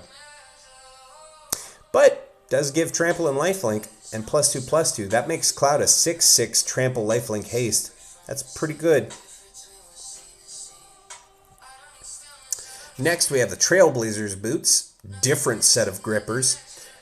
2 mana for an artifact equipment. Equipped creature has non-basic land walk, which means it can't be blocked as long as the defending player has a non-basic land. So any land that doesn't say basic land is a non-basic land. In Commander, every opponent is going to have at least one non-basic land in play. So this makes that the equipped creature unblockable, and it equips for 2. This is Vincent's Boots. You got Vincent's grippers right after Tifa's grippers. There you go. Next up, we have Hero's Heirloom, or as I like to say when I resolve this spell, Hero's Heirloom. 2 mana for an artifact equipment. Equipped creature gets +2/+1, and as long as equipped creature is legendary, it has trample and haste, and equips for 2. So kind of like Behemoth Sledge, a little bit easier to cast, a little bit easier to equip. Not as big of a toughness buff, and has a little bit more situational trample and haste. Well, that one gives trample lifelink, but this one can give trample and haste. This specifically is one of Red 13's weapons that he can equip, because all of Red 13's weapons are earrings. Next, we have Wrecking Ball Arm. This weapon is so silly. 2 mana for a legendary artifact equipment. Equipped creature has base power and toughness 7/7 and can't be blocked by creatures with power 2 or less. Equips to a legendary creature for 3 mana or equips for 7. This is a weapon you can get for Barrett. It's one of 2 weapons, if I remember right, that aren't guns for Barrett. So you can get this Wrecking Ball, this big spiky fist, or a giant pair of scissors. Those are the only weapons you can give him that aren't guns.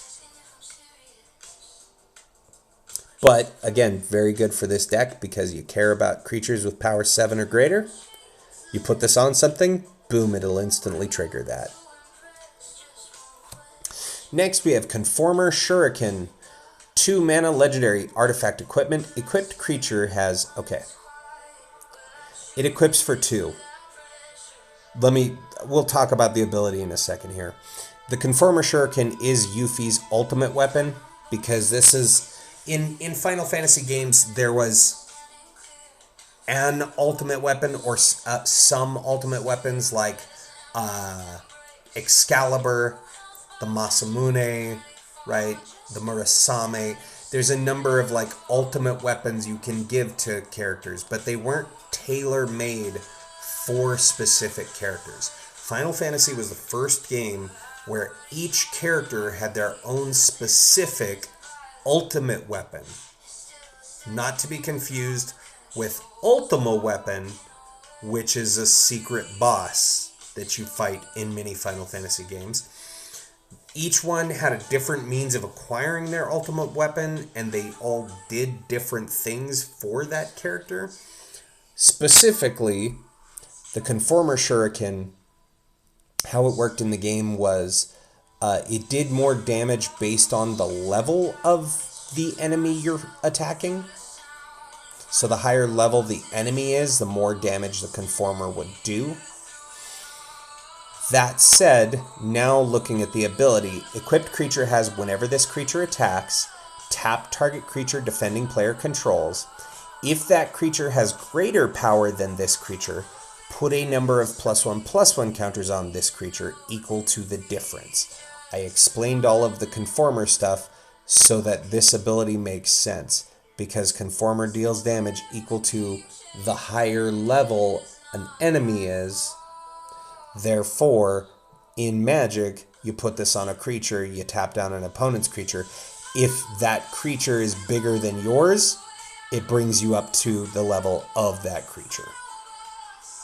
So, kind of cool mechanical theming for how the in-game weapon works in Magic. Next, we have Colossus Hammer, a classic in an equipment deck. 1 mana for an artifact equipment, equips for 8, but again, we have ways to cheat equipment, right?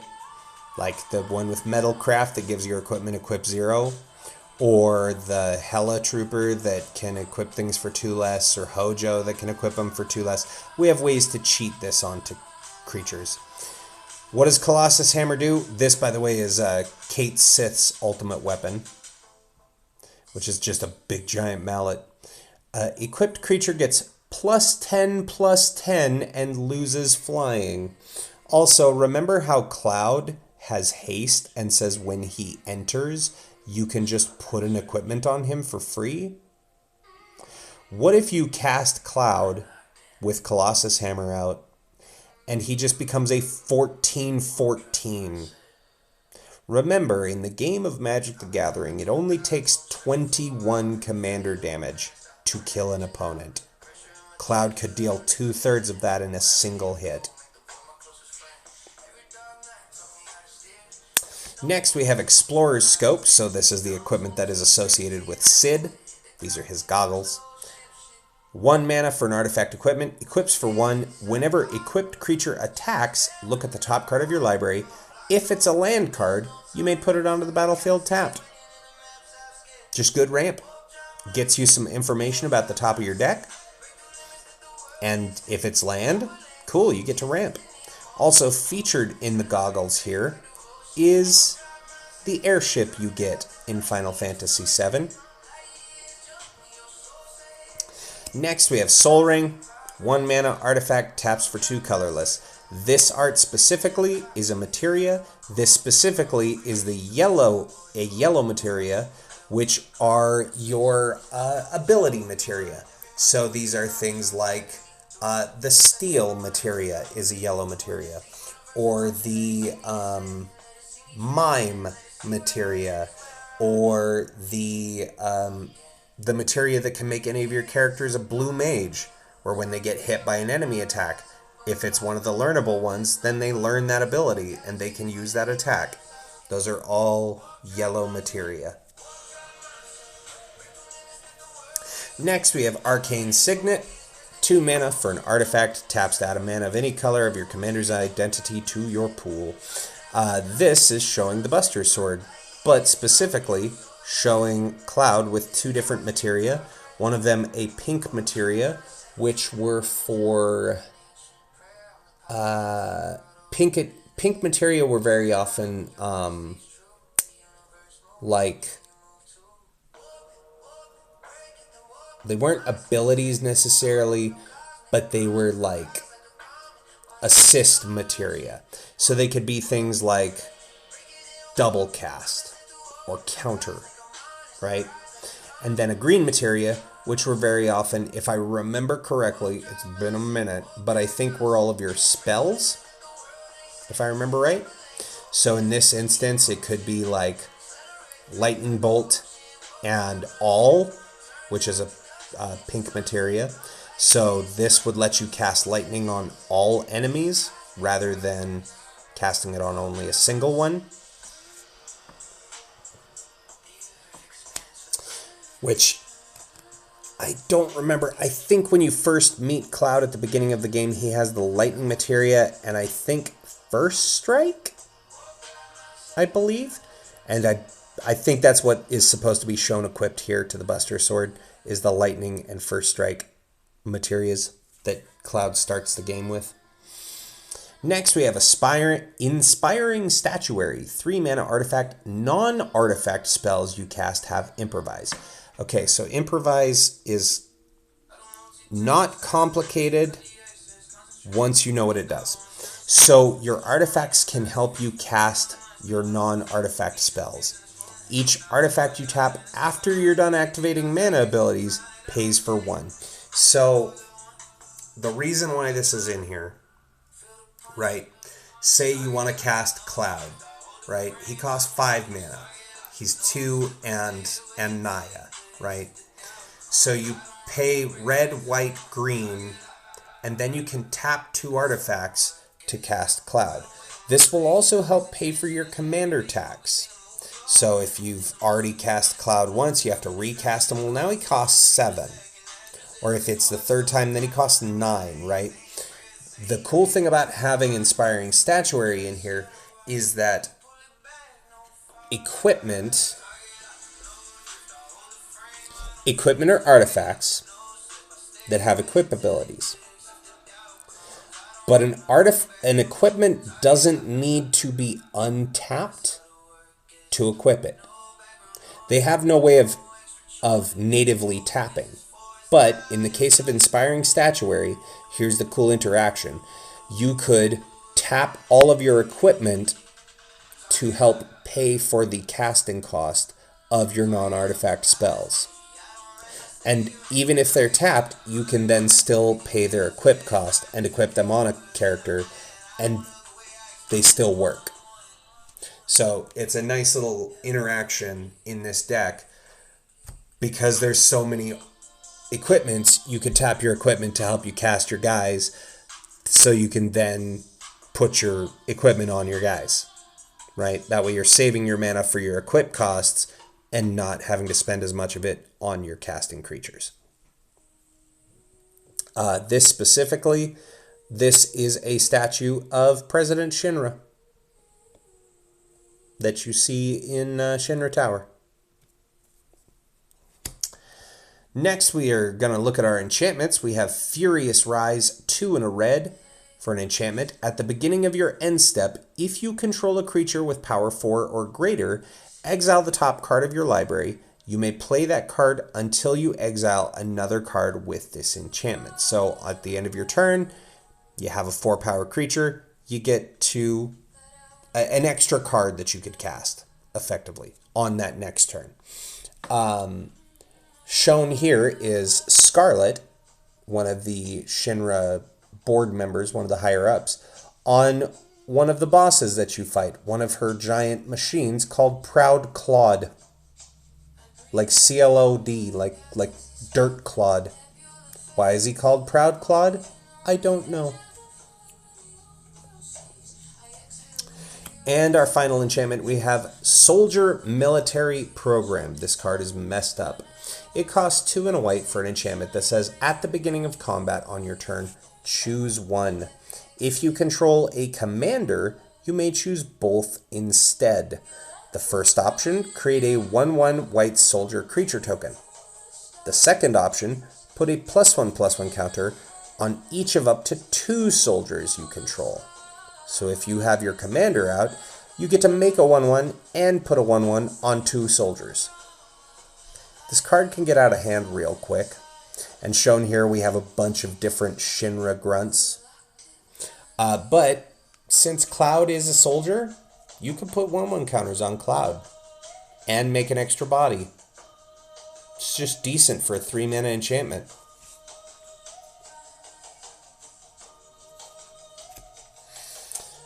Next, we are going to have a look at our instants and sorceries. All right, brace yourself, chat. This is the saddest moment in Final Fantasy VII. We even have an emote for it. The Aerith emote we have is this moment in the game. Hey, Major, massive spoilers for a 30-year-old game. Well, 29 years old. It'll be 30 next year. If you didn't know, at about the halfway mark in the game, maybe 2/3, one of your party members dies. And it's Aerith. And no, there is no way to bring Aerith back. I'm talking about in the original Final Fantasy VII, not in the remakes, not in Rebirth. In the original Final Fantasy VII, Aerith dies, and there's nothing you can do about it. It is one of the most heart-wrenching moments that back in 1997 caught a lot of people off guard. This is your healer. This is your white mage. This is the character that is pivotal to the story. You find out that the Cetra were so important in everything they did, and she's the last one. And she dies, and you can't save her, and you can't do anything about it. To the point that this was, this was up there in the playground rumors of, people had all their different ways. They were talking about like, oh, my cousin, he did this one thing where like you have to go to this one place and spin around clockwise 3 times, having exactly these materia equipped, and then you can bring Aerith back to life. You can't. You can't save Aerith. So in the card Harmonize here, we are looking at the art of the moment where Aerith is praying, and this is moments before disaster, as Sephiroth comes flying down from the sky, sword in hand, and impales Aerith and kills her. Harmonize costs 2 green for a sorcery. You draw 3 cards. This is a moment where Aerith runs off on her own and goes to pray to the life stream to try and find information about the materia holy, because they find this black materia that Sephiroth takes that will allow him to cast Meteor. Meteor is going to destroy the world if cast. The only way to counteract it is by casting Holy. Aerith goes to this place to pray, to find Holy. In so doing, and as it says in the flavor text, only the ancients, only Aerith can save us from Meteor, because she's the only one that could cast Holy. She goes to find answers to stop Sephiroth from casting Meteor and dies.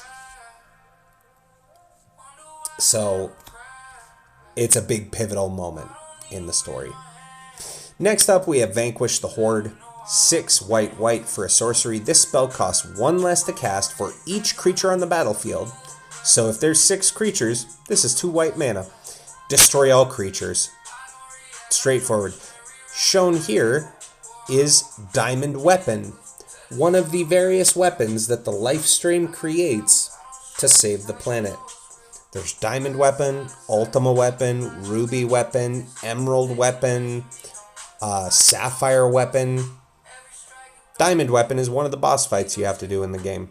This guy, this absolute unit shows up and threatens to destroy Midgar, and it's up to you to stop him. Next up, we have Decimate, 2 red-green for a sorcery. Destroy target artifact, target creature, target enchantment, and target land.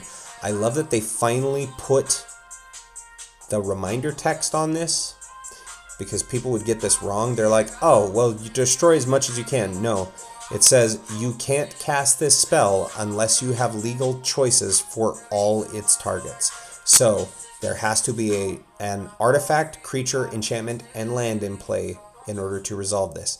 That means even if you're the only one with an enchantment, you have to target your own enchantment.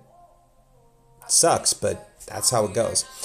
Shown here in the picture is when Shinra drops the Sector 7 plate and destroys everything below it. It's messed up. They kill like hundreds, if not thousands of people in that moment. Next, we have Vandal Blast. 1 red mana for a sorcery. Destroy target artifact you don't control. And you can overload it for 4 and a red. You can cast it for its overload cost. And if you do, you replace the word target in destroy target artifact you don't control with each. So then it destroys each artifact you don't control. This just blows up all of your opponent's artifacts. Shown here in the picture is when Cloud sets off a bomb at one of the Shinra reactors. Next, we have Unfinished Business. 3 white for a sorcery. Return target creature card from your graveyard to the battlefield. Then return up to 2 target aura and/or equipment cards from your graveyard to the battlefield attached to that creature. If the auras can't enchant that creature, they remain in your graveyard. Again, another good reminder, because people would miss that. Sometimes, you'd have an aura that says it enchants a land or enchants an opponent's creature. Well, if it's not one that can enchant your creature, it doesn't come back. Shown here, we have the Turks. Reno, Rude, Elena, and their boss. I can't remember his name.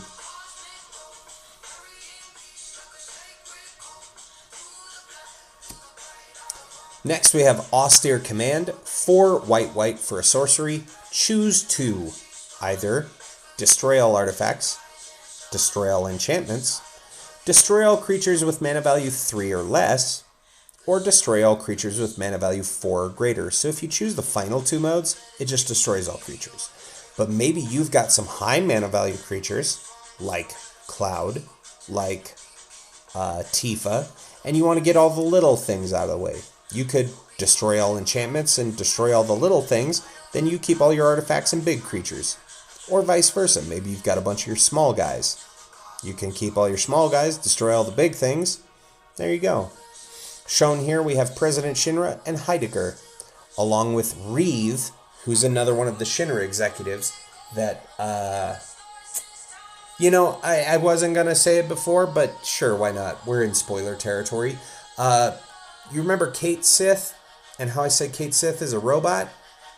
Kate Sith is being controlled by Reeve here, member of Shinra, because he kind of stabs you in the back at one point, but then also realizes how evil Shinra is and decides he wants to help you. So he starts working against Shinra.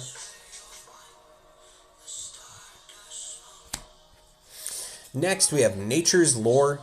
1 and a green for a sorcery. Search your library for a forest card. Put that card onto the battlefield, then shuffle. Note, it doesn't say tapped, and note, it doesn't say basic. This is God's perfect ramp if you're in green, because this just goes and gets you any of your dual lands that is forest and whatever. I love me in Nature's Lore. I also love playing green decks, so it's good to see Nature's Lore get a reprint, because it doesn't get reprinted enough, in my opinion. Next, we have Rampant Growth. 1 and a green for a sorcery. Search your library for a basic land card. Put it onto the battlefield, tap, then shuffle. Another good ramp spell. By the way, shown in Nature's Lore, it's the life stream, but specifically, this is the moment where Bugenhagen is explaining the life stream and materia and whatnot to the players. Then in Rampant Growth here, this is a moment at the end of the game, like hundreds of years after the game ends. And you see that Red 13 is still alive, and he's running around with some pups. Next, we have my favorite moment in all of Final Fantasy VII. Secret Rendezvous is 1 white for a sorcery. Says you and target opponent each draw 3 cards. Hey, look, we have card advantage in white. You just have to give your opponent the same advantage. This is the moment at the Golden Saucer where Cloud goes on a date with Tifa. Potentially. Because there's 3 other versions of this art. because depending on who you interact with throughout the game with positive dialogue choices, you could wind up going on a date with Aerith or taking Yuffie out, not on a date, she's 16. It's not like that. It's more like hanging out with your little sister on this Ferris wheel. Or if you don't interact with any of them in a positive way, you end up going with Barrett and they just have boys' night. It's just funny. So this is the moment. Again, there's an emote in the chat there. The kiss emote for this month. You see Cloud and Aerith. Now, in the original Final Fantasy, they're on this, not Ferris wheel. Is it a Ferris wheel? Yeah, Ferris wheel. They're on this Ferris wheel, and there's fireworks going off. It's very romantic.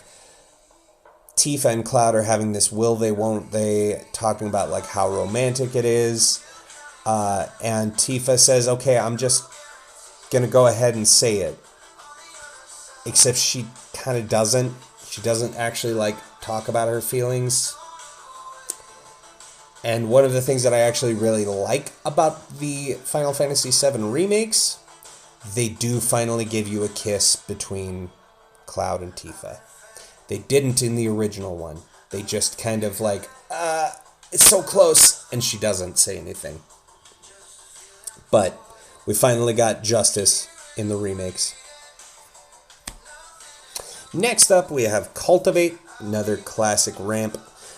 2 and a green for a sorcery. Search your library for up to 2 basic land cards. Reveal those cards. Put one onto the battlefield, tap the other into your hand, then shuffle. Seen here, we have Aerith in her flower garden in an old derelict church. Next, we have the Ultimate Magic Meteor. The thing what Sephiroth is casting to destroy the world. Ultimate Magic Meteor costs 5 and a red for a sorcery. Says Ultimate Magic Meteor deals 7 damage to each creature.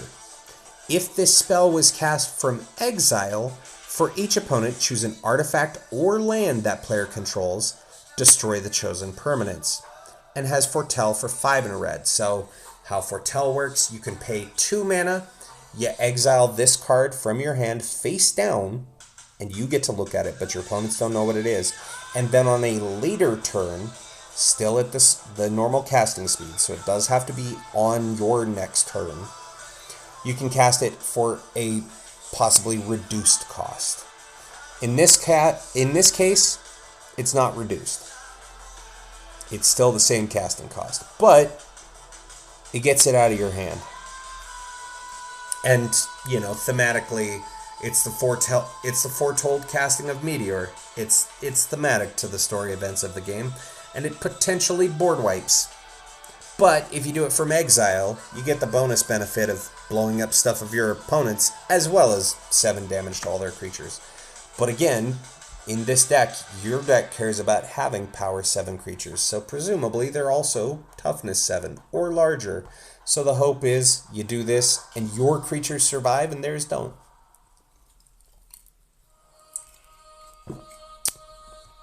Moving on, we have, look at that, Ultimate Magic Holy, the counteractor to Ultimate Magic Meteor. Holy is 2 and a white for an instant. Permanents you control gain indestructible until end of turn. If this spell was cast from exile, prevent all damage that would be dealt to you this turn. And Foretell, 2 and a white. So again, you pay 2, you can cast it on a later turn, except this one's at instant speed, and you still cast it for the same cost, but it makes all your stuff indestructible and prevents all damage. Perfect gotcha to your opponents trying to kill you, or blow up all your stuff. And then we have Lifestream's Blessing, one of the best cards from the Final Fantasy Commander product. 4 green for an instant. Draw X cards, where X is the greatest power among creatures you controlled as you cast this spell. If this spell was cast from exile, you gain twice X life, and Foretell for 4 and a green. So in this case, you do get to cast it for cheaper.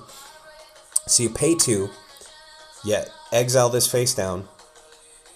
Then on a later turn, you can pay 5, and whatever your biggest creature is, you get to draw that many cards and gain twice that much life. So if you have a 7/7, you get to draw fresh 7 cards and gain 14 life.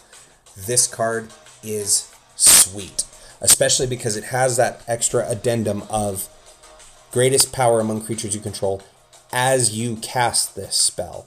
Because we have seen effects similar to this before, where it's draw cards equal to the greatest power.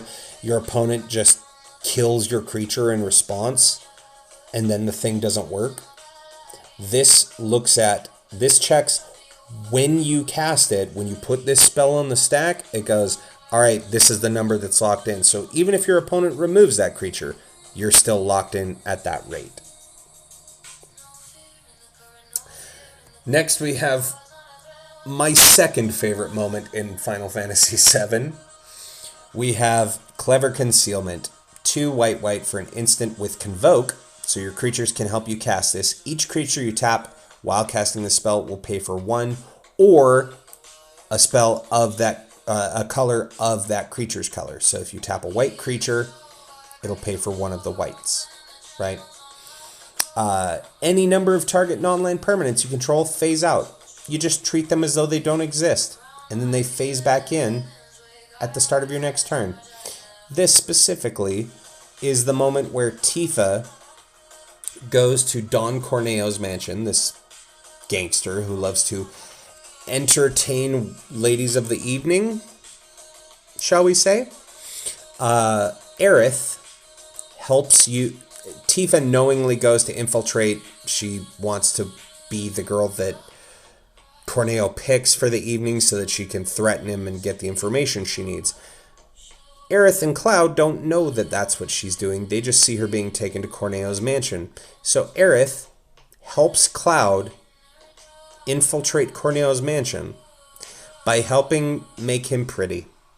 They get him a dress, they get him makeup, they get him a wig, and in one of the sections can even help get him some pretty underwear so that he'll really feel the part in order to be chosen by Don Corneo. It's actually handled really well for a game from 1997 where you would think it would be this giant joke thing. But they do it really well in not making fun of people of different genders. It's kind of great. And in the remake, Aerith gets to wield a chair after that. Next, we have Dispatch. 1 white mana for an instant, tap target creature. Also has Metalcraft, so if you control 3 or more artifacts, you exile that creature. Just good removal. If you're in a deck that cares about artifacts, has lots of artifacts, this is just better Swords to Plowshares or Path to Exile. Because you just remove something permanently and they get no benefit. Next we have Chaos Warp. It's Vincent when he turns into Chaos in his Limit Break. Chaos Warp is 2 and a red for an instant. Says the owner of target permanent shuffles it into their library, then reveals the top card of their library, and if it's a permanent, they put it onto the battlefield. So this is removal in red, right? It can happen where they don't hit a permanent, in which case they don't get anything on top of their library. It has happened to me before. We call it the Impervious Great Worm. I was playing in a game where I had an Impervious Great Worm. It's a 16/16 indestructible creature. My opponent cast Chaos Warp on Impervious Great Worm, shuffled it into my deck. My opponent cut my deck. I revealed the top card of my library, and it was Impervious Great Worm. So we've since called it Cut to Impervious Great Worm.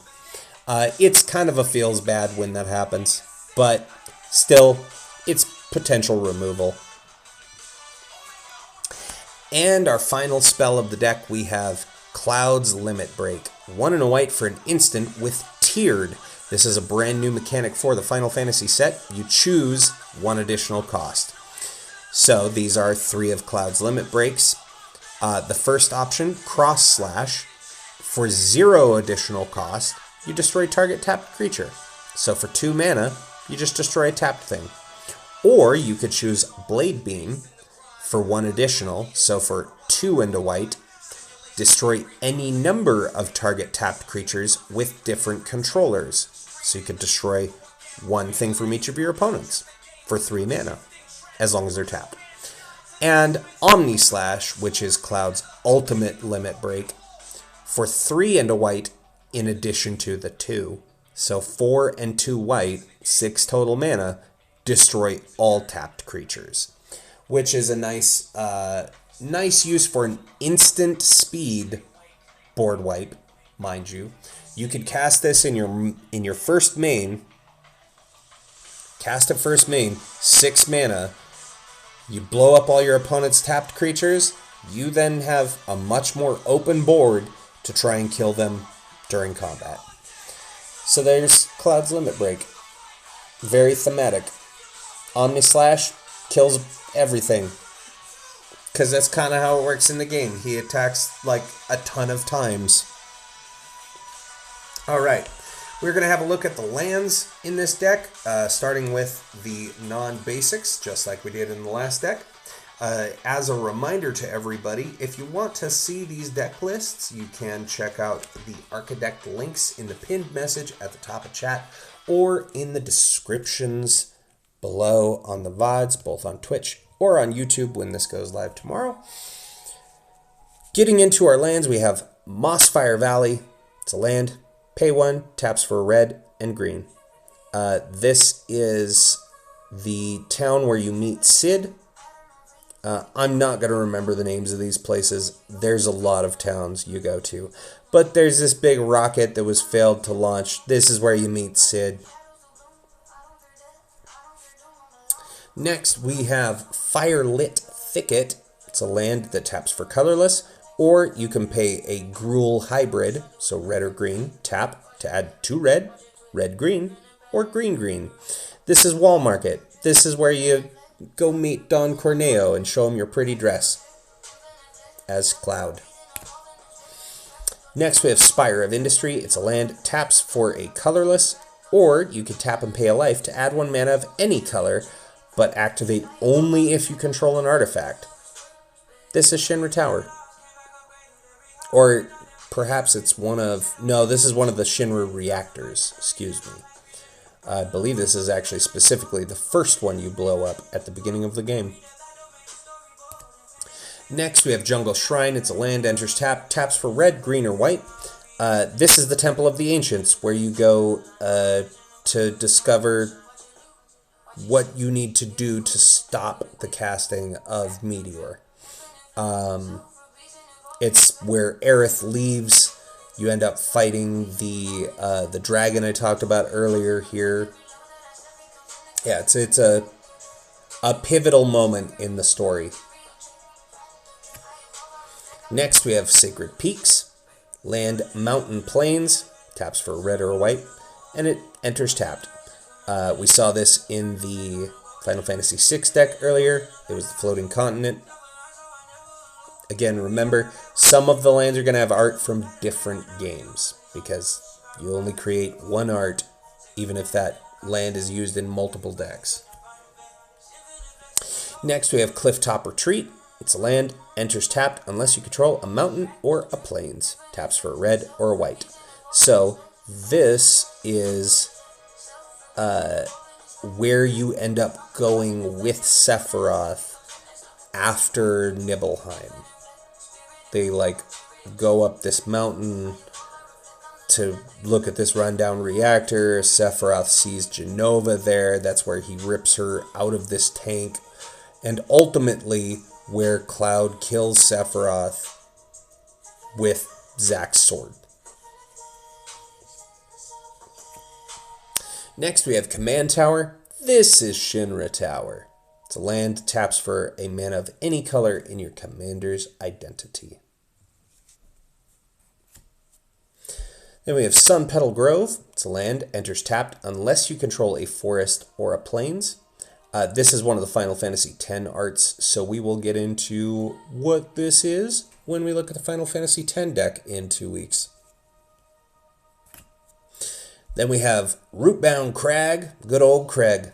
Land enters tapped unless you control a mountain or forest. Taps for a red or a green. With the flavor text, did Sephiroth do this? So this is pretty early on in the game. After you get out of Midgar, you find this creature called the Zolom. It's where you first have to like get a chocobo so that you can ride across these sands, because if you try to run across it, the Zolom will attack you because it's very fast and it moves around underground. It just beelines for you. But once you make it across, you get through this cavern, and on the other side you see the Zolom's mate impaled on a giant broken tree. Because apparently Sephiroth is super powerful, and when he was attacked by a Zolom, he just speared it on a big tree. Next we have Canopy Vista, land Forest Plains, so it taps for a green or a white. This land enters tapped unless you control 2 or more basic lands. This is Medial. It's like a little hot spring town. You go there at a point after the game, after Sephiroth kind of messes up a bunch of stuff. You end up finding Cloud here when he falls in the life stream and his mind's a total mess and soup. You go to Medial, that's where you find Cloud. It's at a point where the other party members get to become the main characters for a little while. Next, we have the Brushland. Again, this is one of the Final Fantasy X lands, so we'll talk about it in greater detail later. But it's a land, taps for colorless or taps for a green or white, but it deals a damage to you. Then we have Path of Ancestry. Look, I told you we'd talk about it. Land, enters tapped, adds a mana of any color of your commander's identity to your pool, and if it's spent to cast a creature that shares a type with your commander, you get to scry one. So this is Cosmo Canyon. This is where Red 13's home is. You can see pictured here at the top of the canyon, we have Red 13 and a statue of his dad, except it's not a statue. It's actually Red 13's dad who like turned himself into a statue in order to save Cosmo Canyon from being attacked by their enemies. It's kind of a sad moment where Red 13 thought his dad was a coward, and turns out he actually gave his life to save the village. Next we have Battlefield Forge, a land, taps for colorless or taps for red or white, but it deals a damage to you. This is the big Shinra cannon. You spend quite a bit of time here as Cloud and the gang. This is just before you get your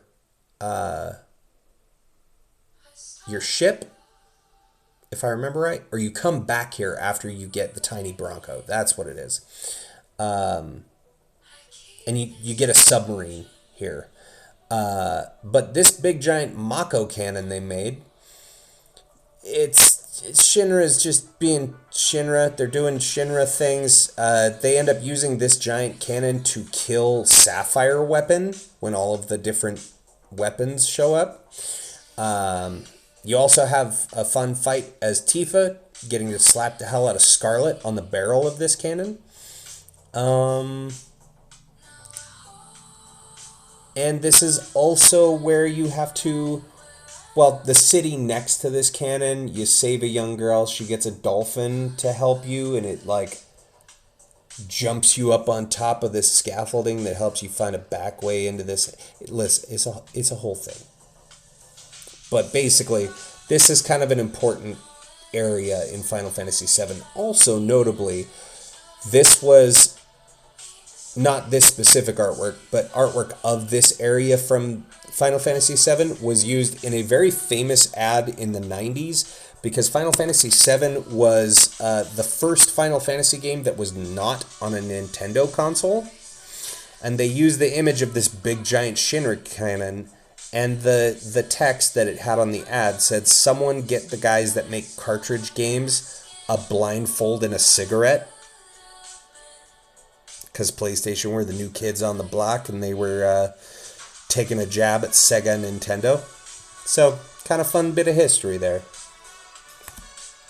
Next, we have Evolving Wilds. Again, it's one of the Final Fantasy X lands. We'll talk about it in a couple weeks when we get to the Final Fantasy X deck. But it's a land, you tap, sacrifice it, go get a basic land, put it into play, tapped, and shuffle.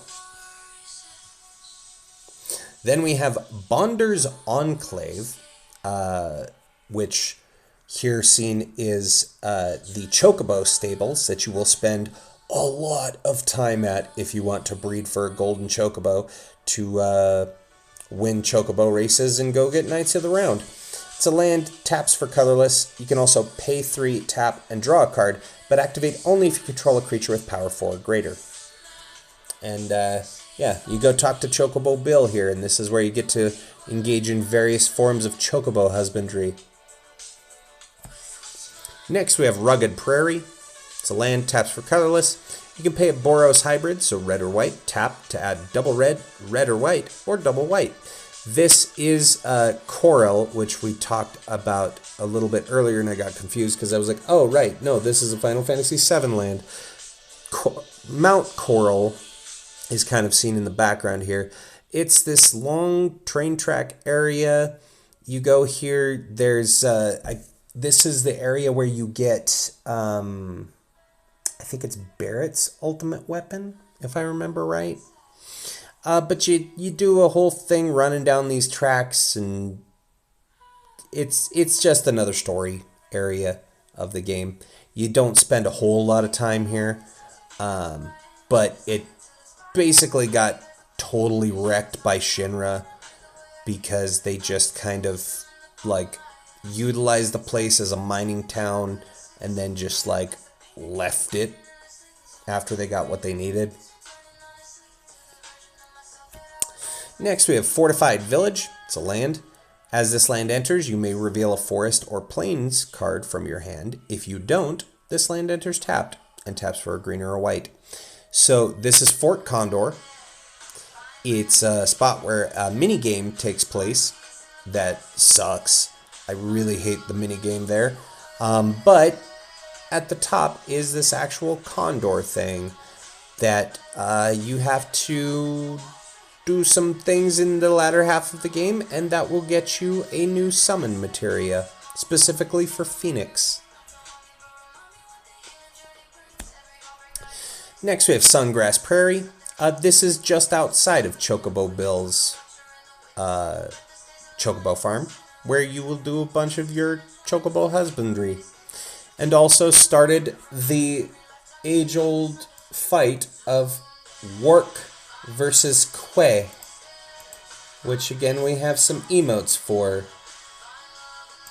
this month. We have Team Work in the red and Team Kwe in the blue. You can sound off for yourselves if you think Chocobos say Work or Kwe.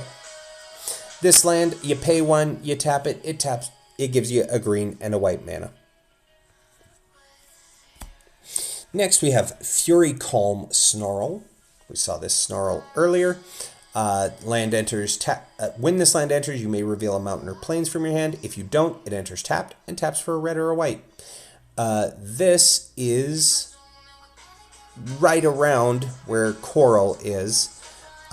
You have to outrun. There's like a train thing. You got to run. You're fighting enemies on the track. It's part of that same area.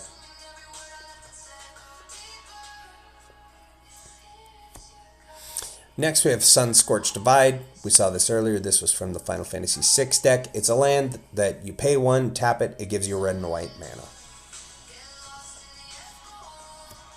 Next we have Scavenger Grounds. Well, it's a land type desert. Taps for a colorless, and you can pay 2 and tap, sacrifice a desert, and exile all graveyards. If you just need to hard exile some graveyards, Maybe you're up against the Final Fantasy VI deck and you need them to not have access to their graveyard anymore. You can always keep open the threat of removing it. This area specifically, this is the Burn. A verdant region teeming with flora and fauna. Repeated summonings saw it bled of aether and reduced to a barren desert. This is one of the Final Fantasy XIV areas, so I don't know a whole lot about it. But we'll look at it again, I'm sure, when we get to the Final Fantasy XIV deck. Next up, we have Radiant Grove. This is one of the Final Fantasy X areas. It's a land, forest, plains. Taps for a green or white, and it enters tapped. We'll talk about that more when we get to the 10 deck in 2 weeks.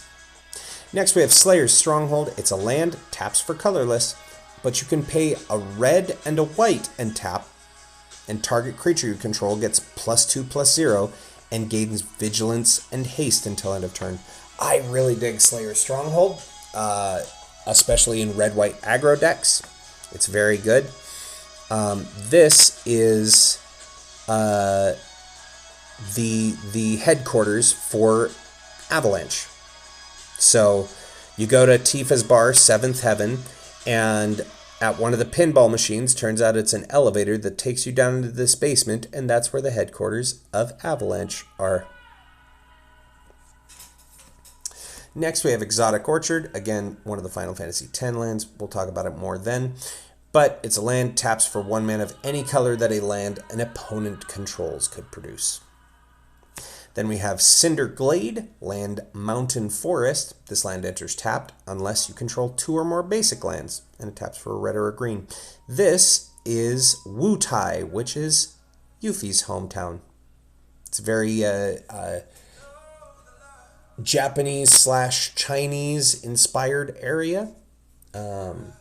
You spend some time here for a little bit for her side quest stuff. When she steals your materia and runs off, you got to go back to Wutai and get it from her. Next, we have Ash Barrens. Again, we saw this in the Final Fantasy VI deck. It's a land, taps for colorless, but has basic land cycling for 1. You can pay it, go get a basic land type of what you need, and put it into your hand. Then we have Wooded Ridgeline, which is a mountain forest land, so it taps for a red or green, and this land enters tapped. It's just straightforward, gives you 2 of your colors. This specifically is a what was the name of the area? I cannot remember the name, but it's this kind of lush jungle you go through. It's kind of an annoying puzzle because you have to get these bugs and throw them into these plants to make platforms to jump across, and there's something you get for doing all of that. I don't remember what. It's, I think, one of the materia, maybe one of the cool weapons, maybe both. But it's like a little side area you can do.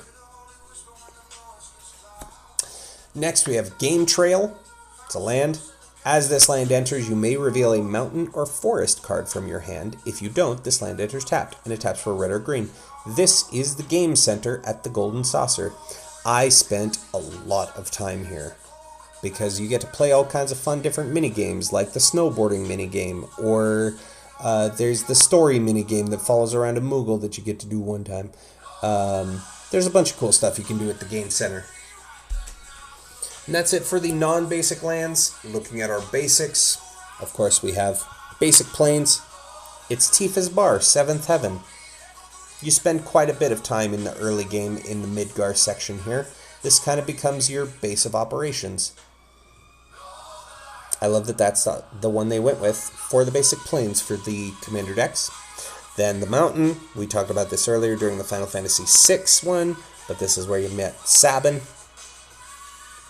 And then the forest, which is from Final Fantasy III, which, if I remember right, is the, I think it's the Chocobo Grove, if I remember correctly, where you get to find a Chocobo. You walk into certain wooded areas and you'll see a circle clearing, And when you walk over that, you find a bunch of chocobos there, and if you drop a Gishel Greens, you can get a chocobo to ride around. And that's all of the cards for the Commander deck from Final Fantasy VII, the Limit Break deck. But we're not quite finished yet, because we are going to look at some of the fun sideboard things. Up first, we have fun art card. This is one of the potential alternate arts for the Tifa Commander card. The, which one is it? Tifa Martial Artist, that's what her name is. So that is the anime alt art that you can get, or at least the art card version of it. Then we have the anime alt art for Cloud X Soldier. We saw him at the top of this deck list. Of course, very familiar with his abilities. He gets haste, he snaps equipment on, you send him in the red zone. Hope he has 7 power or more. Make you some treasures. Love a good Cloud. Next we have one of my favorite bonus sheet arts. It's Memories of Nibelheim, which is a reprint of Stroke of Midnight, excuse me. For 2 and a white, it's an instant. You destroy target non-land permanent. Its controller makes a 1/1 white human creature token. Seen here, we have Tifa on top of the water tower at Nibelheim. This is a very cute story moment in the game when you're kind of reminiscing about Cloud and Tifa's childhood. Then we have, told you we'd talk about it, the Buster Sword. Okay, so the jury is out. Some people have different opinions as to what the most broken card in the Final Fantasy Magic the Gathering set is. For me, the most busted card is the Busted Sword. It costs 3 mana. It's an artifact equipment. Equipped creature gets +3/+2. Equips for 2. And whenever equipped creature deals combat damage to a player, draw a card. Then you may cast a spell from your hand with mana value less than or equal to that damage without paying its mana cost. So if you put the Buster Sword on Cloud, he becomes a 7/6. If you give him Double Strike, you get to draw 2 cards. Well, you get to draw a card, cast a 7-drop spell for free, and then do second strike damage, and do that again. This is busted. I talked about this card a bit when we did the Jin Sakai deck. I intentionally did not include Buster Sword in that deck because it would be disgusting. If you put a Buster Sword on Jin, you're just casting things for free too much, and it's just oppressive. But I keep this one in the sideboard of the deck in case my opponents want to play a little bit higher power Magic. Because Buster Sword is not a fair card. It is not okay. Hey, we saw Limit Breaks earlier with Cloud's Limit Break. Here's Tifa's Limit Break. 1 green for an instant with Tiered.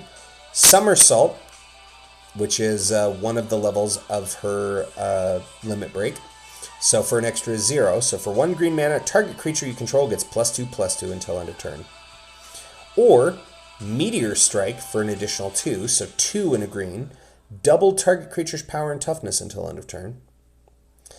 Or Final Heaven, her ultimate skill, 6 and a green. So for 6 green, right, for a total of 8 mana, triple target creature's power and toughness until end of turn. So this actually pairs really well with the Tifa Lockhart from the main set of Final Fantasy that we saw in the Wandering Minstrel deck. And the mainline Tifa is 1 and a green for 1/2 with trample. Whenever she has landfall, land enters, you double her power. Right? If you are playing multiple lands or playing fetch lands, things like that, Tifa can get real big real quick. I do love the versatility of this, though, where you could do it for the Somersault to make Tifa a 3/4 and then do your land shenanigans so she could get big quickly that way. or just triple her power after you get a couple landfalls. This card can get out of hand with Tifa. Next we have Haste Magic. 1 in a red. For an instant, target creature gets +3/+1 and gains haste until end of turn. Exile the top card of your library. You may play it until your next end step. So if you're casting this on an opponent's turn, you'll get it for the turn after. If you do it in your turn, you only have till the end of that turn. But it is a good combat trick and gives haste. Also worth noting, if you cast Haste Magic on Tifa Martial Artist, she does become 7 power. Next we have Aerith Rescue Mission, probably one of the most flavorful cards for Final Fantasy VII in the set. 3 and a white for a sorcery, choose 1. Take the elevator, create 3 1/1 colorless hero creature tokens, or take 59 flights of stairs. Tap up to 3 target creatures, put a stun counter on one of them. If a permanent with a stun counter will become untapped, you remove it. You remove the stun counter instead, but they stay tapped, right? So at a point in the game, Aerith gets kidnapped. You have to go up Shinra Tower to save her. You can choose one of those 2 options. You can take the elevator, which means you fight your way up to get to Aerith, or you could take a side door, and the game makes you climb 59 flights of stairs. They actually make you go the long way, all the way up, to go rescue Aerith. Now, you don't have to fight when you do that one, but it does take longer. You do get a comical cutscene because the Barrett, Tifa, and Cloud will all kind of have this dialogue as they're running up these stairs, but they do make you run up 59 flights of stairs in the game. Next we have, hey look, we talked about him a little bit earlier, Diamond Weapon as an actual creature. 7 green, legendary artifact creature elemental, 8/8. With this spell costs 1 less to cast for each permanent card in your graveyard. Has reach and immune. Prevent all combat damage that would be dealt to Diamond Weapon. Yeah, because he's that much of a bastard in the game too. Diamond Weapon is a real pain in the neck to fight. And is represented here as a difficult to deal with creature that you can just continue attacking with, and your opponents can't do much about it. Next we have the Japanese foil version of Reach the Horizon, which we've talked about a few times because I do really enjoy this ramp spell for decks that have town lands. But Reach the Horizon is 3 and a green for a sorcery. Search your library for up to 2 basic land cards and or town cards with different names. Put them onto the battlefield tapped, then shuffle. This is just kind of a touching moment in the game where it's, I want to say it's after... Is this from Advent Children? I think this is from Advent Children, actually, now that I think about it. At least the artwork. No, it's not. I forgot. No, this is immediately... This is when you leave Midgar. So you hop in a truck after you save Aerith, and Cloud jumps on a motorcycle following behind, and you're fleeing and... escape. You get to the edge boundary of Midgar, and then this is when you set off from Midgar to the open world of the game.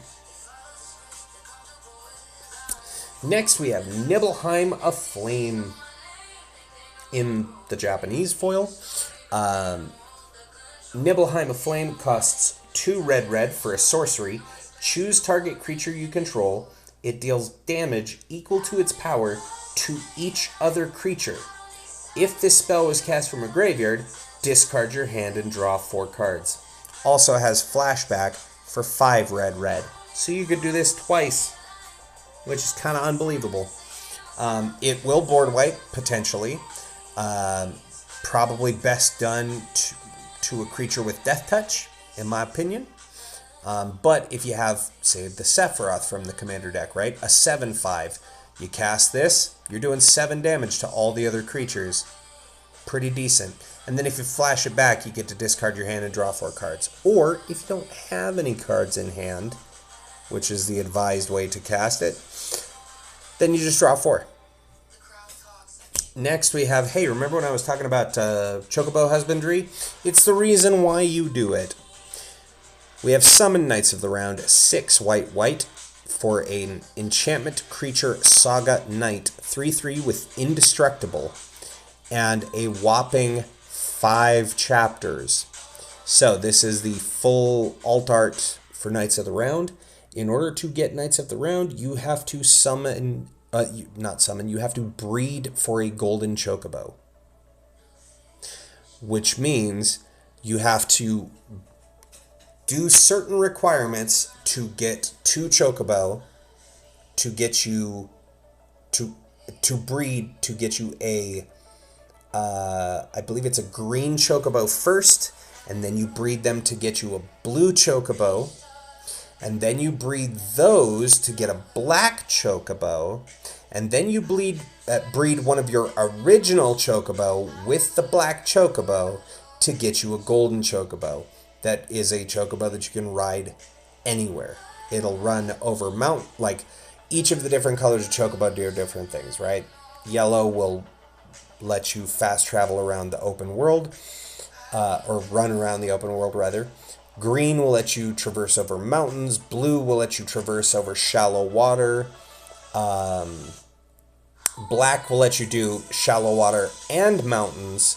And gold will let you traverse over all of those and the open sea. So, the Knights of the Round materia is on this one island way off in the corner of the map that's in the open ocean, surrounded by mountains, with trees on the other side, so you can't land your airship there. So the only way to get to the cave is by getting a golden chocobo and running to that island to get Knights of the Round. But what do they do? So for the first 4 chapters, chapters 1 through 4 of this saga, you create 3 2/2 white knight creature tokens, right? So you get 3 knights, 6 knights, 9 knights, 12 knights. Look at that, like all 12 Knights of the Round, including Arthur himself, who's the 13th one. And then Chapter 5, Ultimate End, other creatures you control get +2/+2 until end of turn. So those 2/2 knights become 4/4 knights. And you put an indestructible counter on each of them. Mind you, it's all other creatures you control. So your entire board gets +2/+2 and gets an indestructible counter. If you proc Chapter 5 of this, you're probably winning the game because your opponents can't kill your stuff anymore. If you don't kill them outright with the combat damage. But very thematic. Love the design of Summon Knights of the Round, because you do make all 12 knights. And it does take a while to get there, because it takes a while to resolve Summon Knights of the Round. Because they make you watch for like the entire 3-minute cutscene as each knight attacks your opponent for massive damage. And you get through all of those knights. And if the enemy is still standing, well, then you probably need to do more level grinding.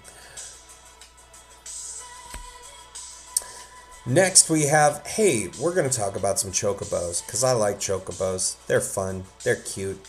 And I worked really hard at getting a gold chocobo when I played through Final Fantasy VII. So we're going to look at some chocobo cards that I just keep in the sideboard of this, because they're fun. We have the Traveling Chocobo. 2 and a green for a creature bird. You may look at the top card of your library anytime. You may play lands and cast bird spells from the top of your library. And if a land or bird you control entering the battlefield causes a triggered ability of a permanent you control to trigger, that ability triggers an additional time. So this works great with Tifa Lockhart. It also works great with any chocobos. And lets you play lands and cast birds.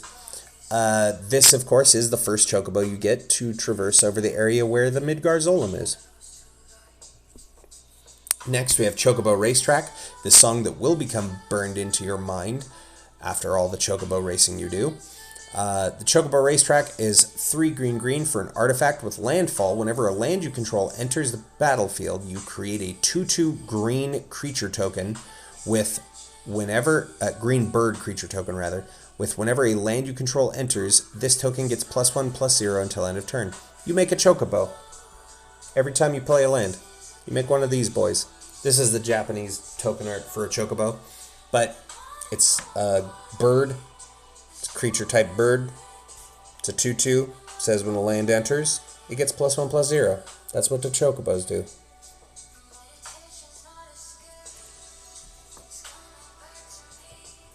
Next up, we have Summon Choco-Mog, one of the first summons, if not the first summon you get, materia you get in Final Fantasy VII. Summon Choco-Mog is 2 and a white for an enchantment creature Saga Bird Moogle with Wark Kupo as their flavor text. So this card says that Team Wark is correct. You be the judge. 3/3 with 4 chapters, all of which labeled Stampede. Other creatures you control get +1/+0 until end of turn. So it comes down, all your stuff gets +1/+0. Does that on chapter 2, and now it can attack as a 3/3 that beefs your board. Does that for chapter 3, and then chapter 4 it'll do it one final time, but then they're gone. It's nebulous whether or not that is supposed to be the Mog from Final Fantasy VI. I don't believe so. I think it's just more of a reference to. And then, of course, there is a Chocobo named Choco that is more of a character later on in Final Fantasy IX. I think it's 9. And then we have Summon Fat Chocobo. So you have a 1 in 16 chance, if I remember right, when you cast Summon Choco-Mog to instead cast Summon Fat Chocobo.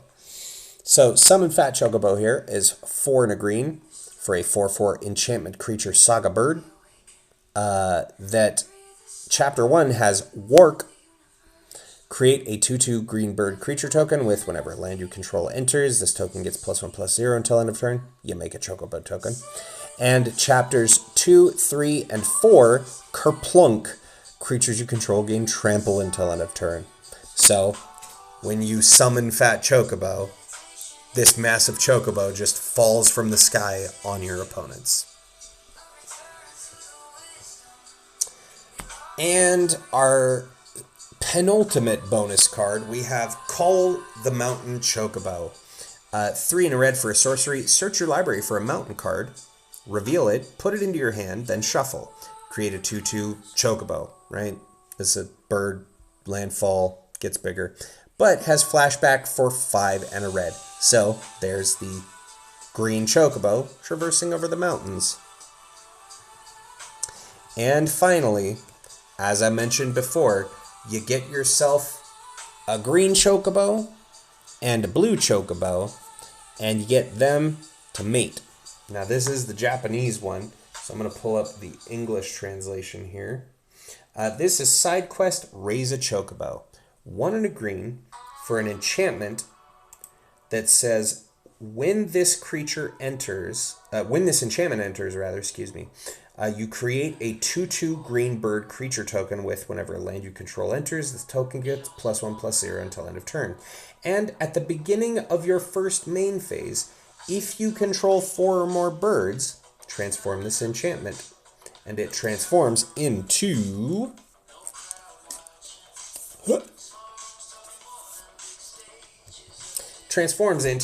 the Black Chocobo. Creature type bird, 2/2.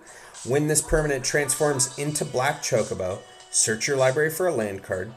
A land, not basic, could be any land. For a land, put it onto the battlefield, tap, then shuffle, and has landfall whenever a land you control enters. Birds you control get +1/+0 until end of turn. So now all of your Chocobo tokens get +2/+0, and he gets +1/+0. There you go. So, they give you the secret to getting a gold Chocobo in Side Quest Raise a Chocobo. And for our tokens We have a foretell token, which shows off the awesome box art of Final Fantasy VII, the opening scene where Cloud is looking up at Shinra Tower. So those 3 cards in the deck that have foretell, this is a little reminder you can use to show that these are where your foretold cards are. Then, of course, we have the treasure chests, showing that cool Final Fantasy treasure chest art. We have some soldier tokens, which we didn't see earlier. These are the 1/1 white soldiers that you make with a few different cards in the deck, showing some Shinra grunts. And then we have some 2/2 red rebels made by cards like Barrett, leader of Avalanche. There you go. And that is the decks for tonight. I hope you enjoyed talking about Magic the Gathering cards, as I certainly did. Hey, in 2 weeks' time, we're going to look at 2 more Final Fantasy decks. That being the Final Fantasy X deck, helmed by Tidus Yuda's Guardian, and Y'shtola, Knights Blessed, the Final Fantasy XIV deck. We will have a look at those in 2 weeks' time. So I hope you join me again. That date will be Sunday, April 19th. So look forward to that. On April 19th, we will talk about more Final Fantasy cards. I'm very excited for it. Let me flip this camera back around here. You get to see a little bit behind the scenes because for whatever reason, my camera doesn't like to flip back around when streaming from my phone. I don't know why.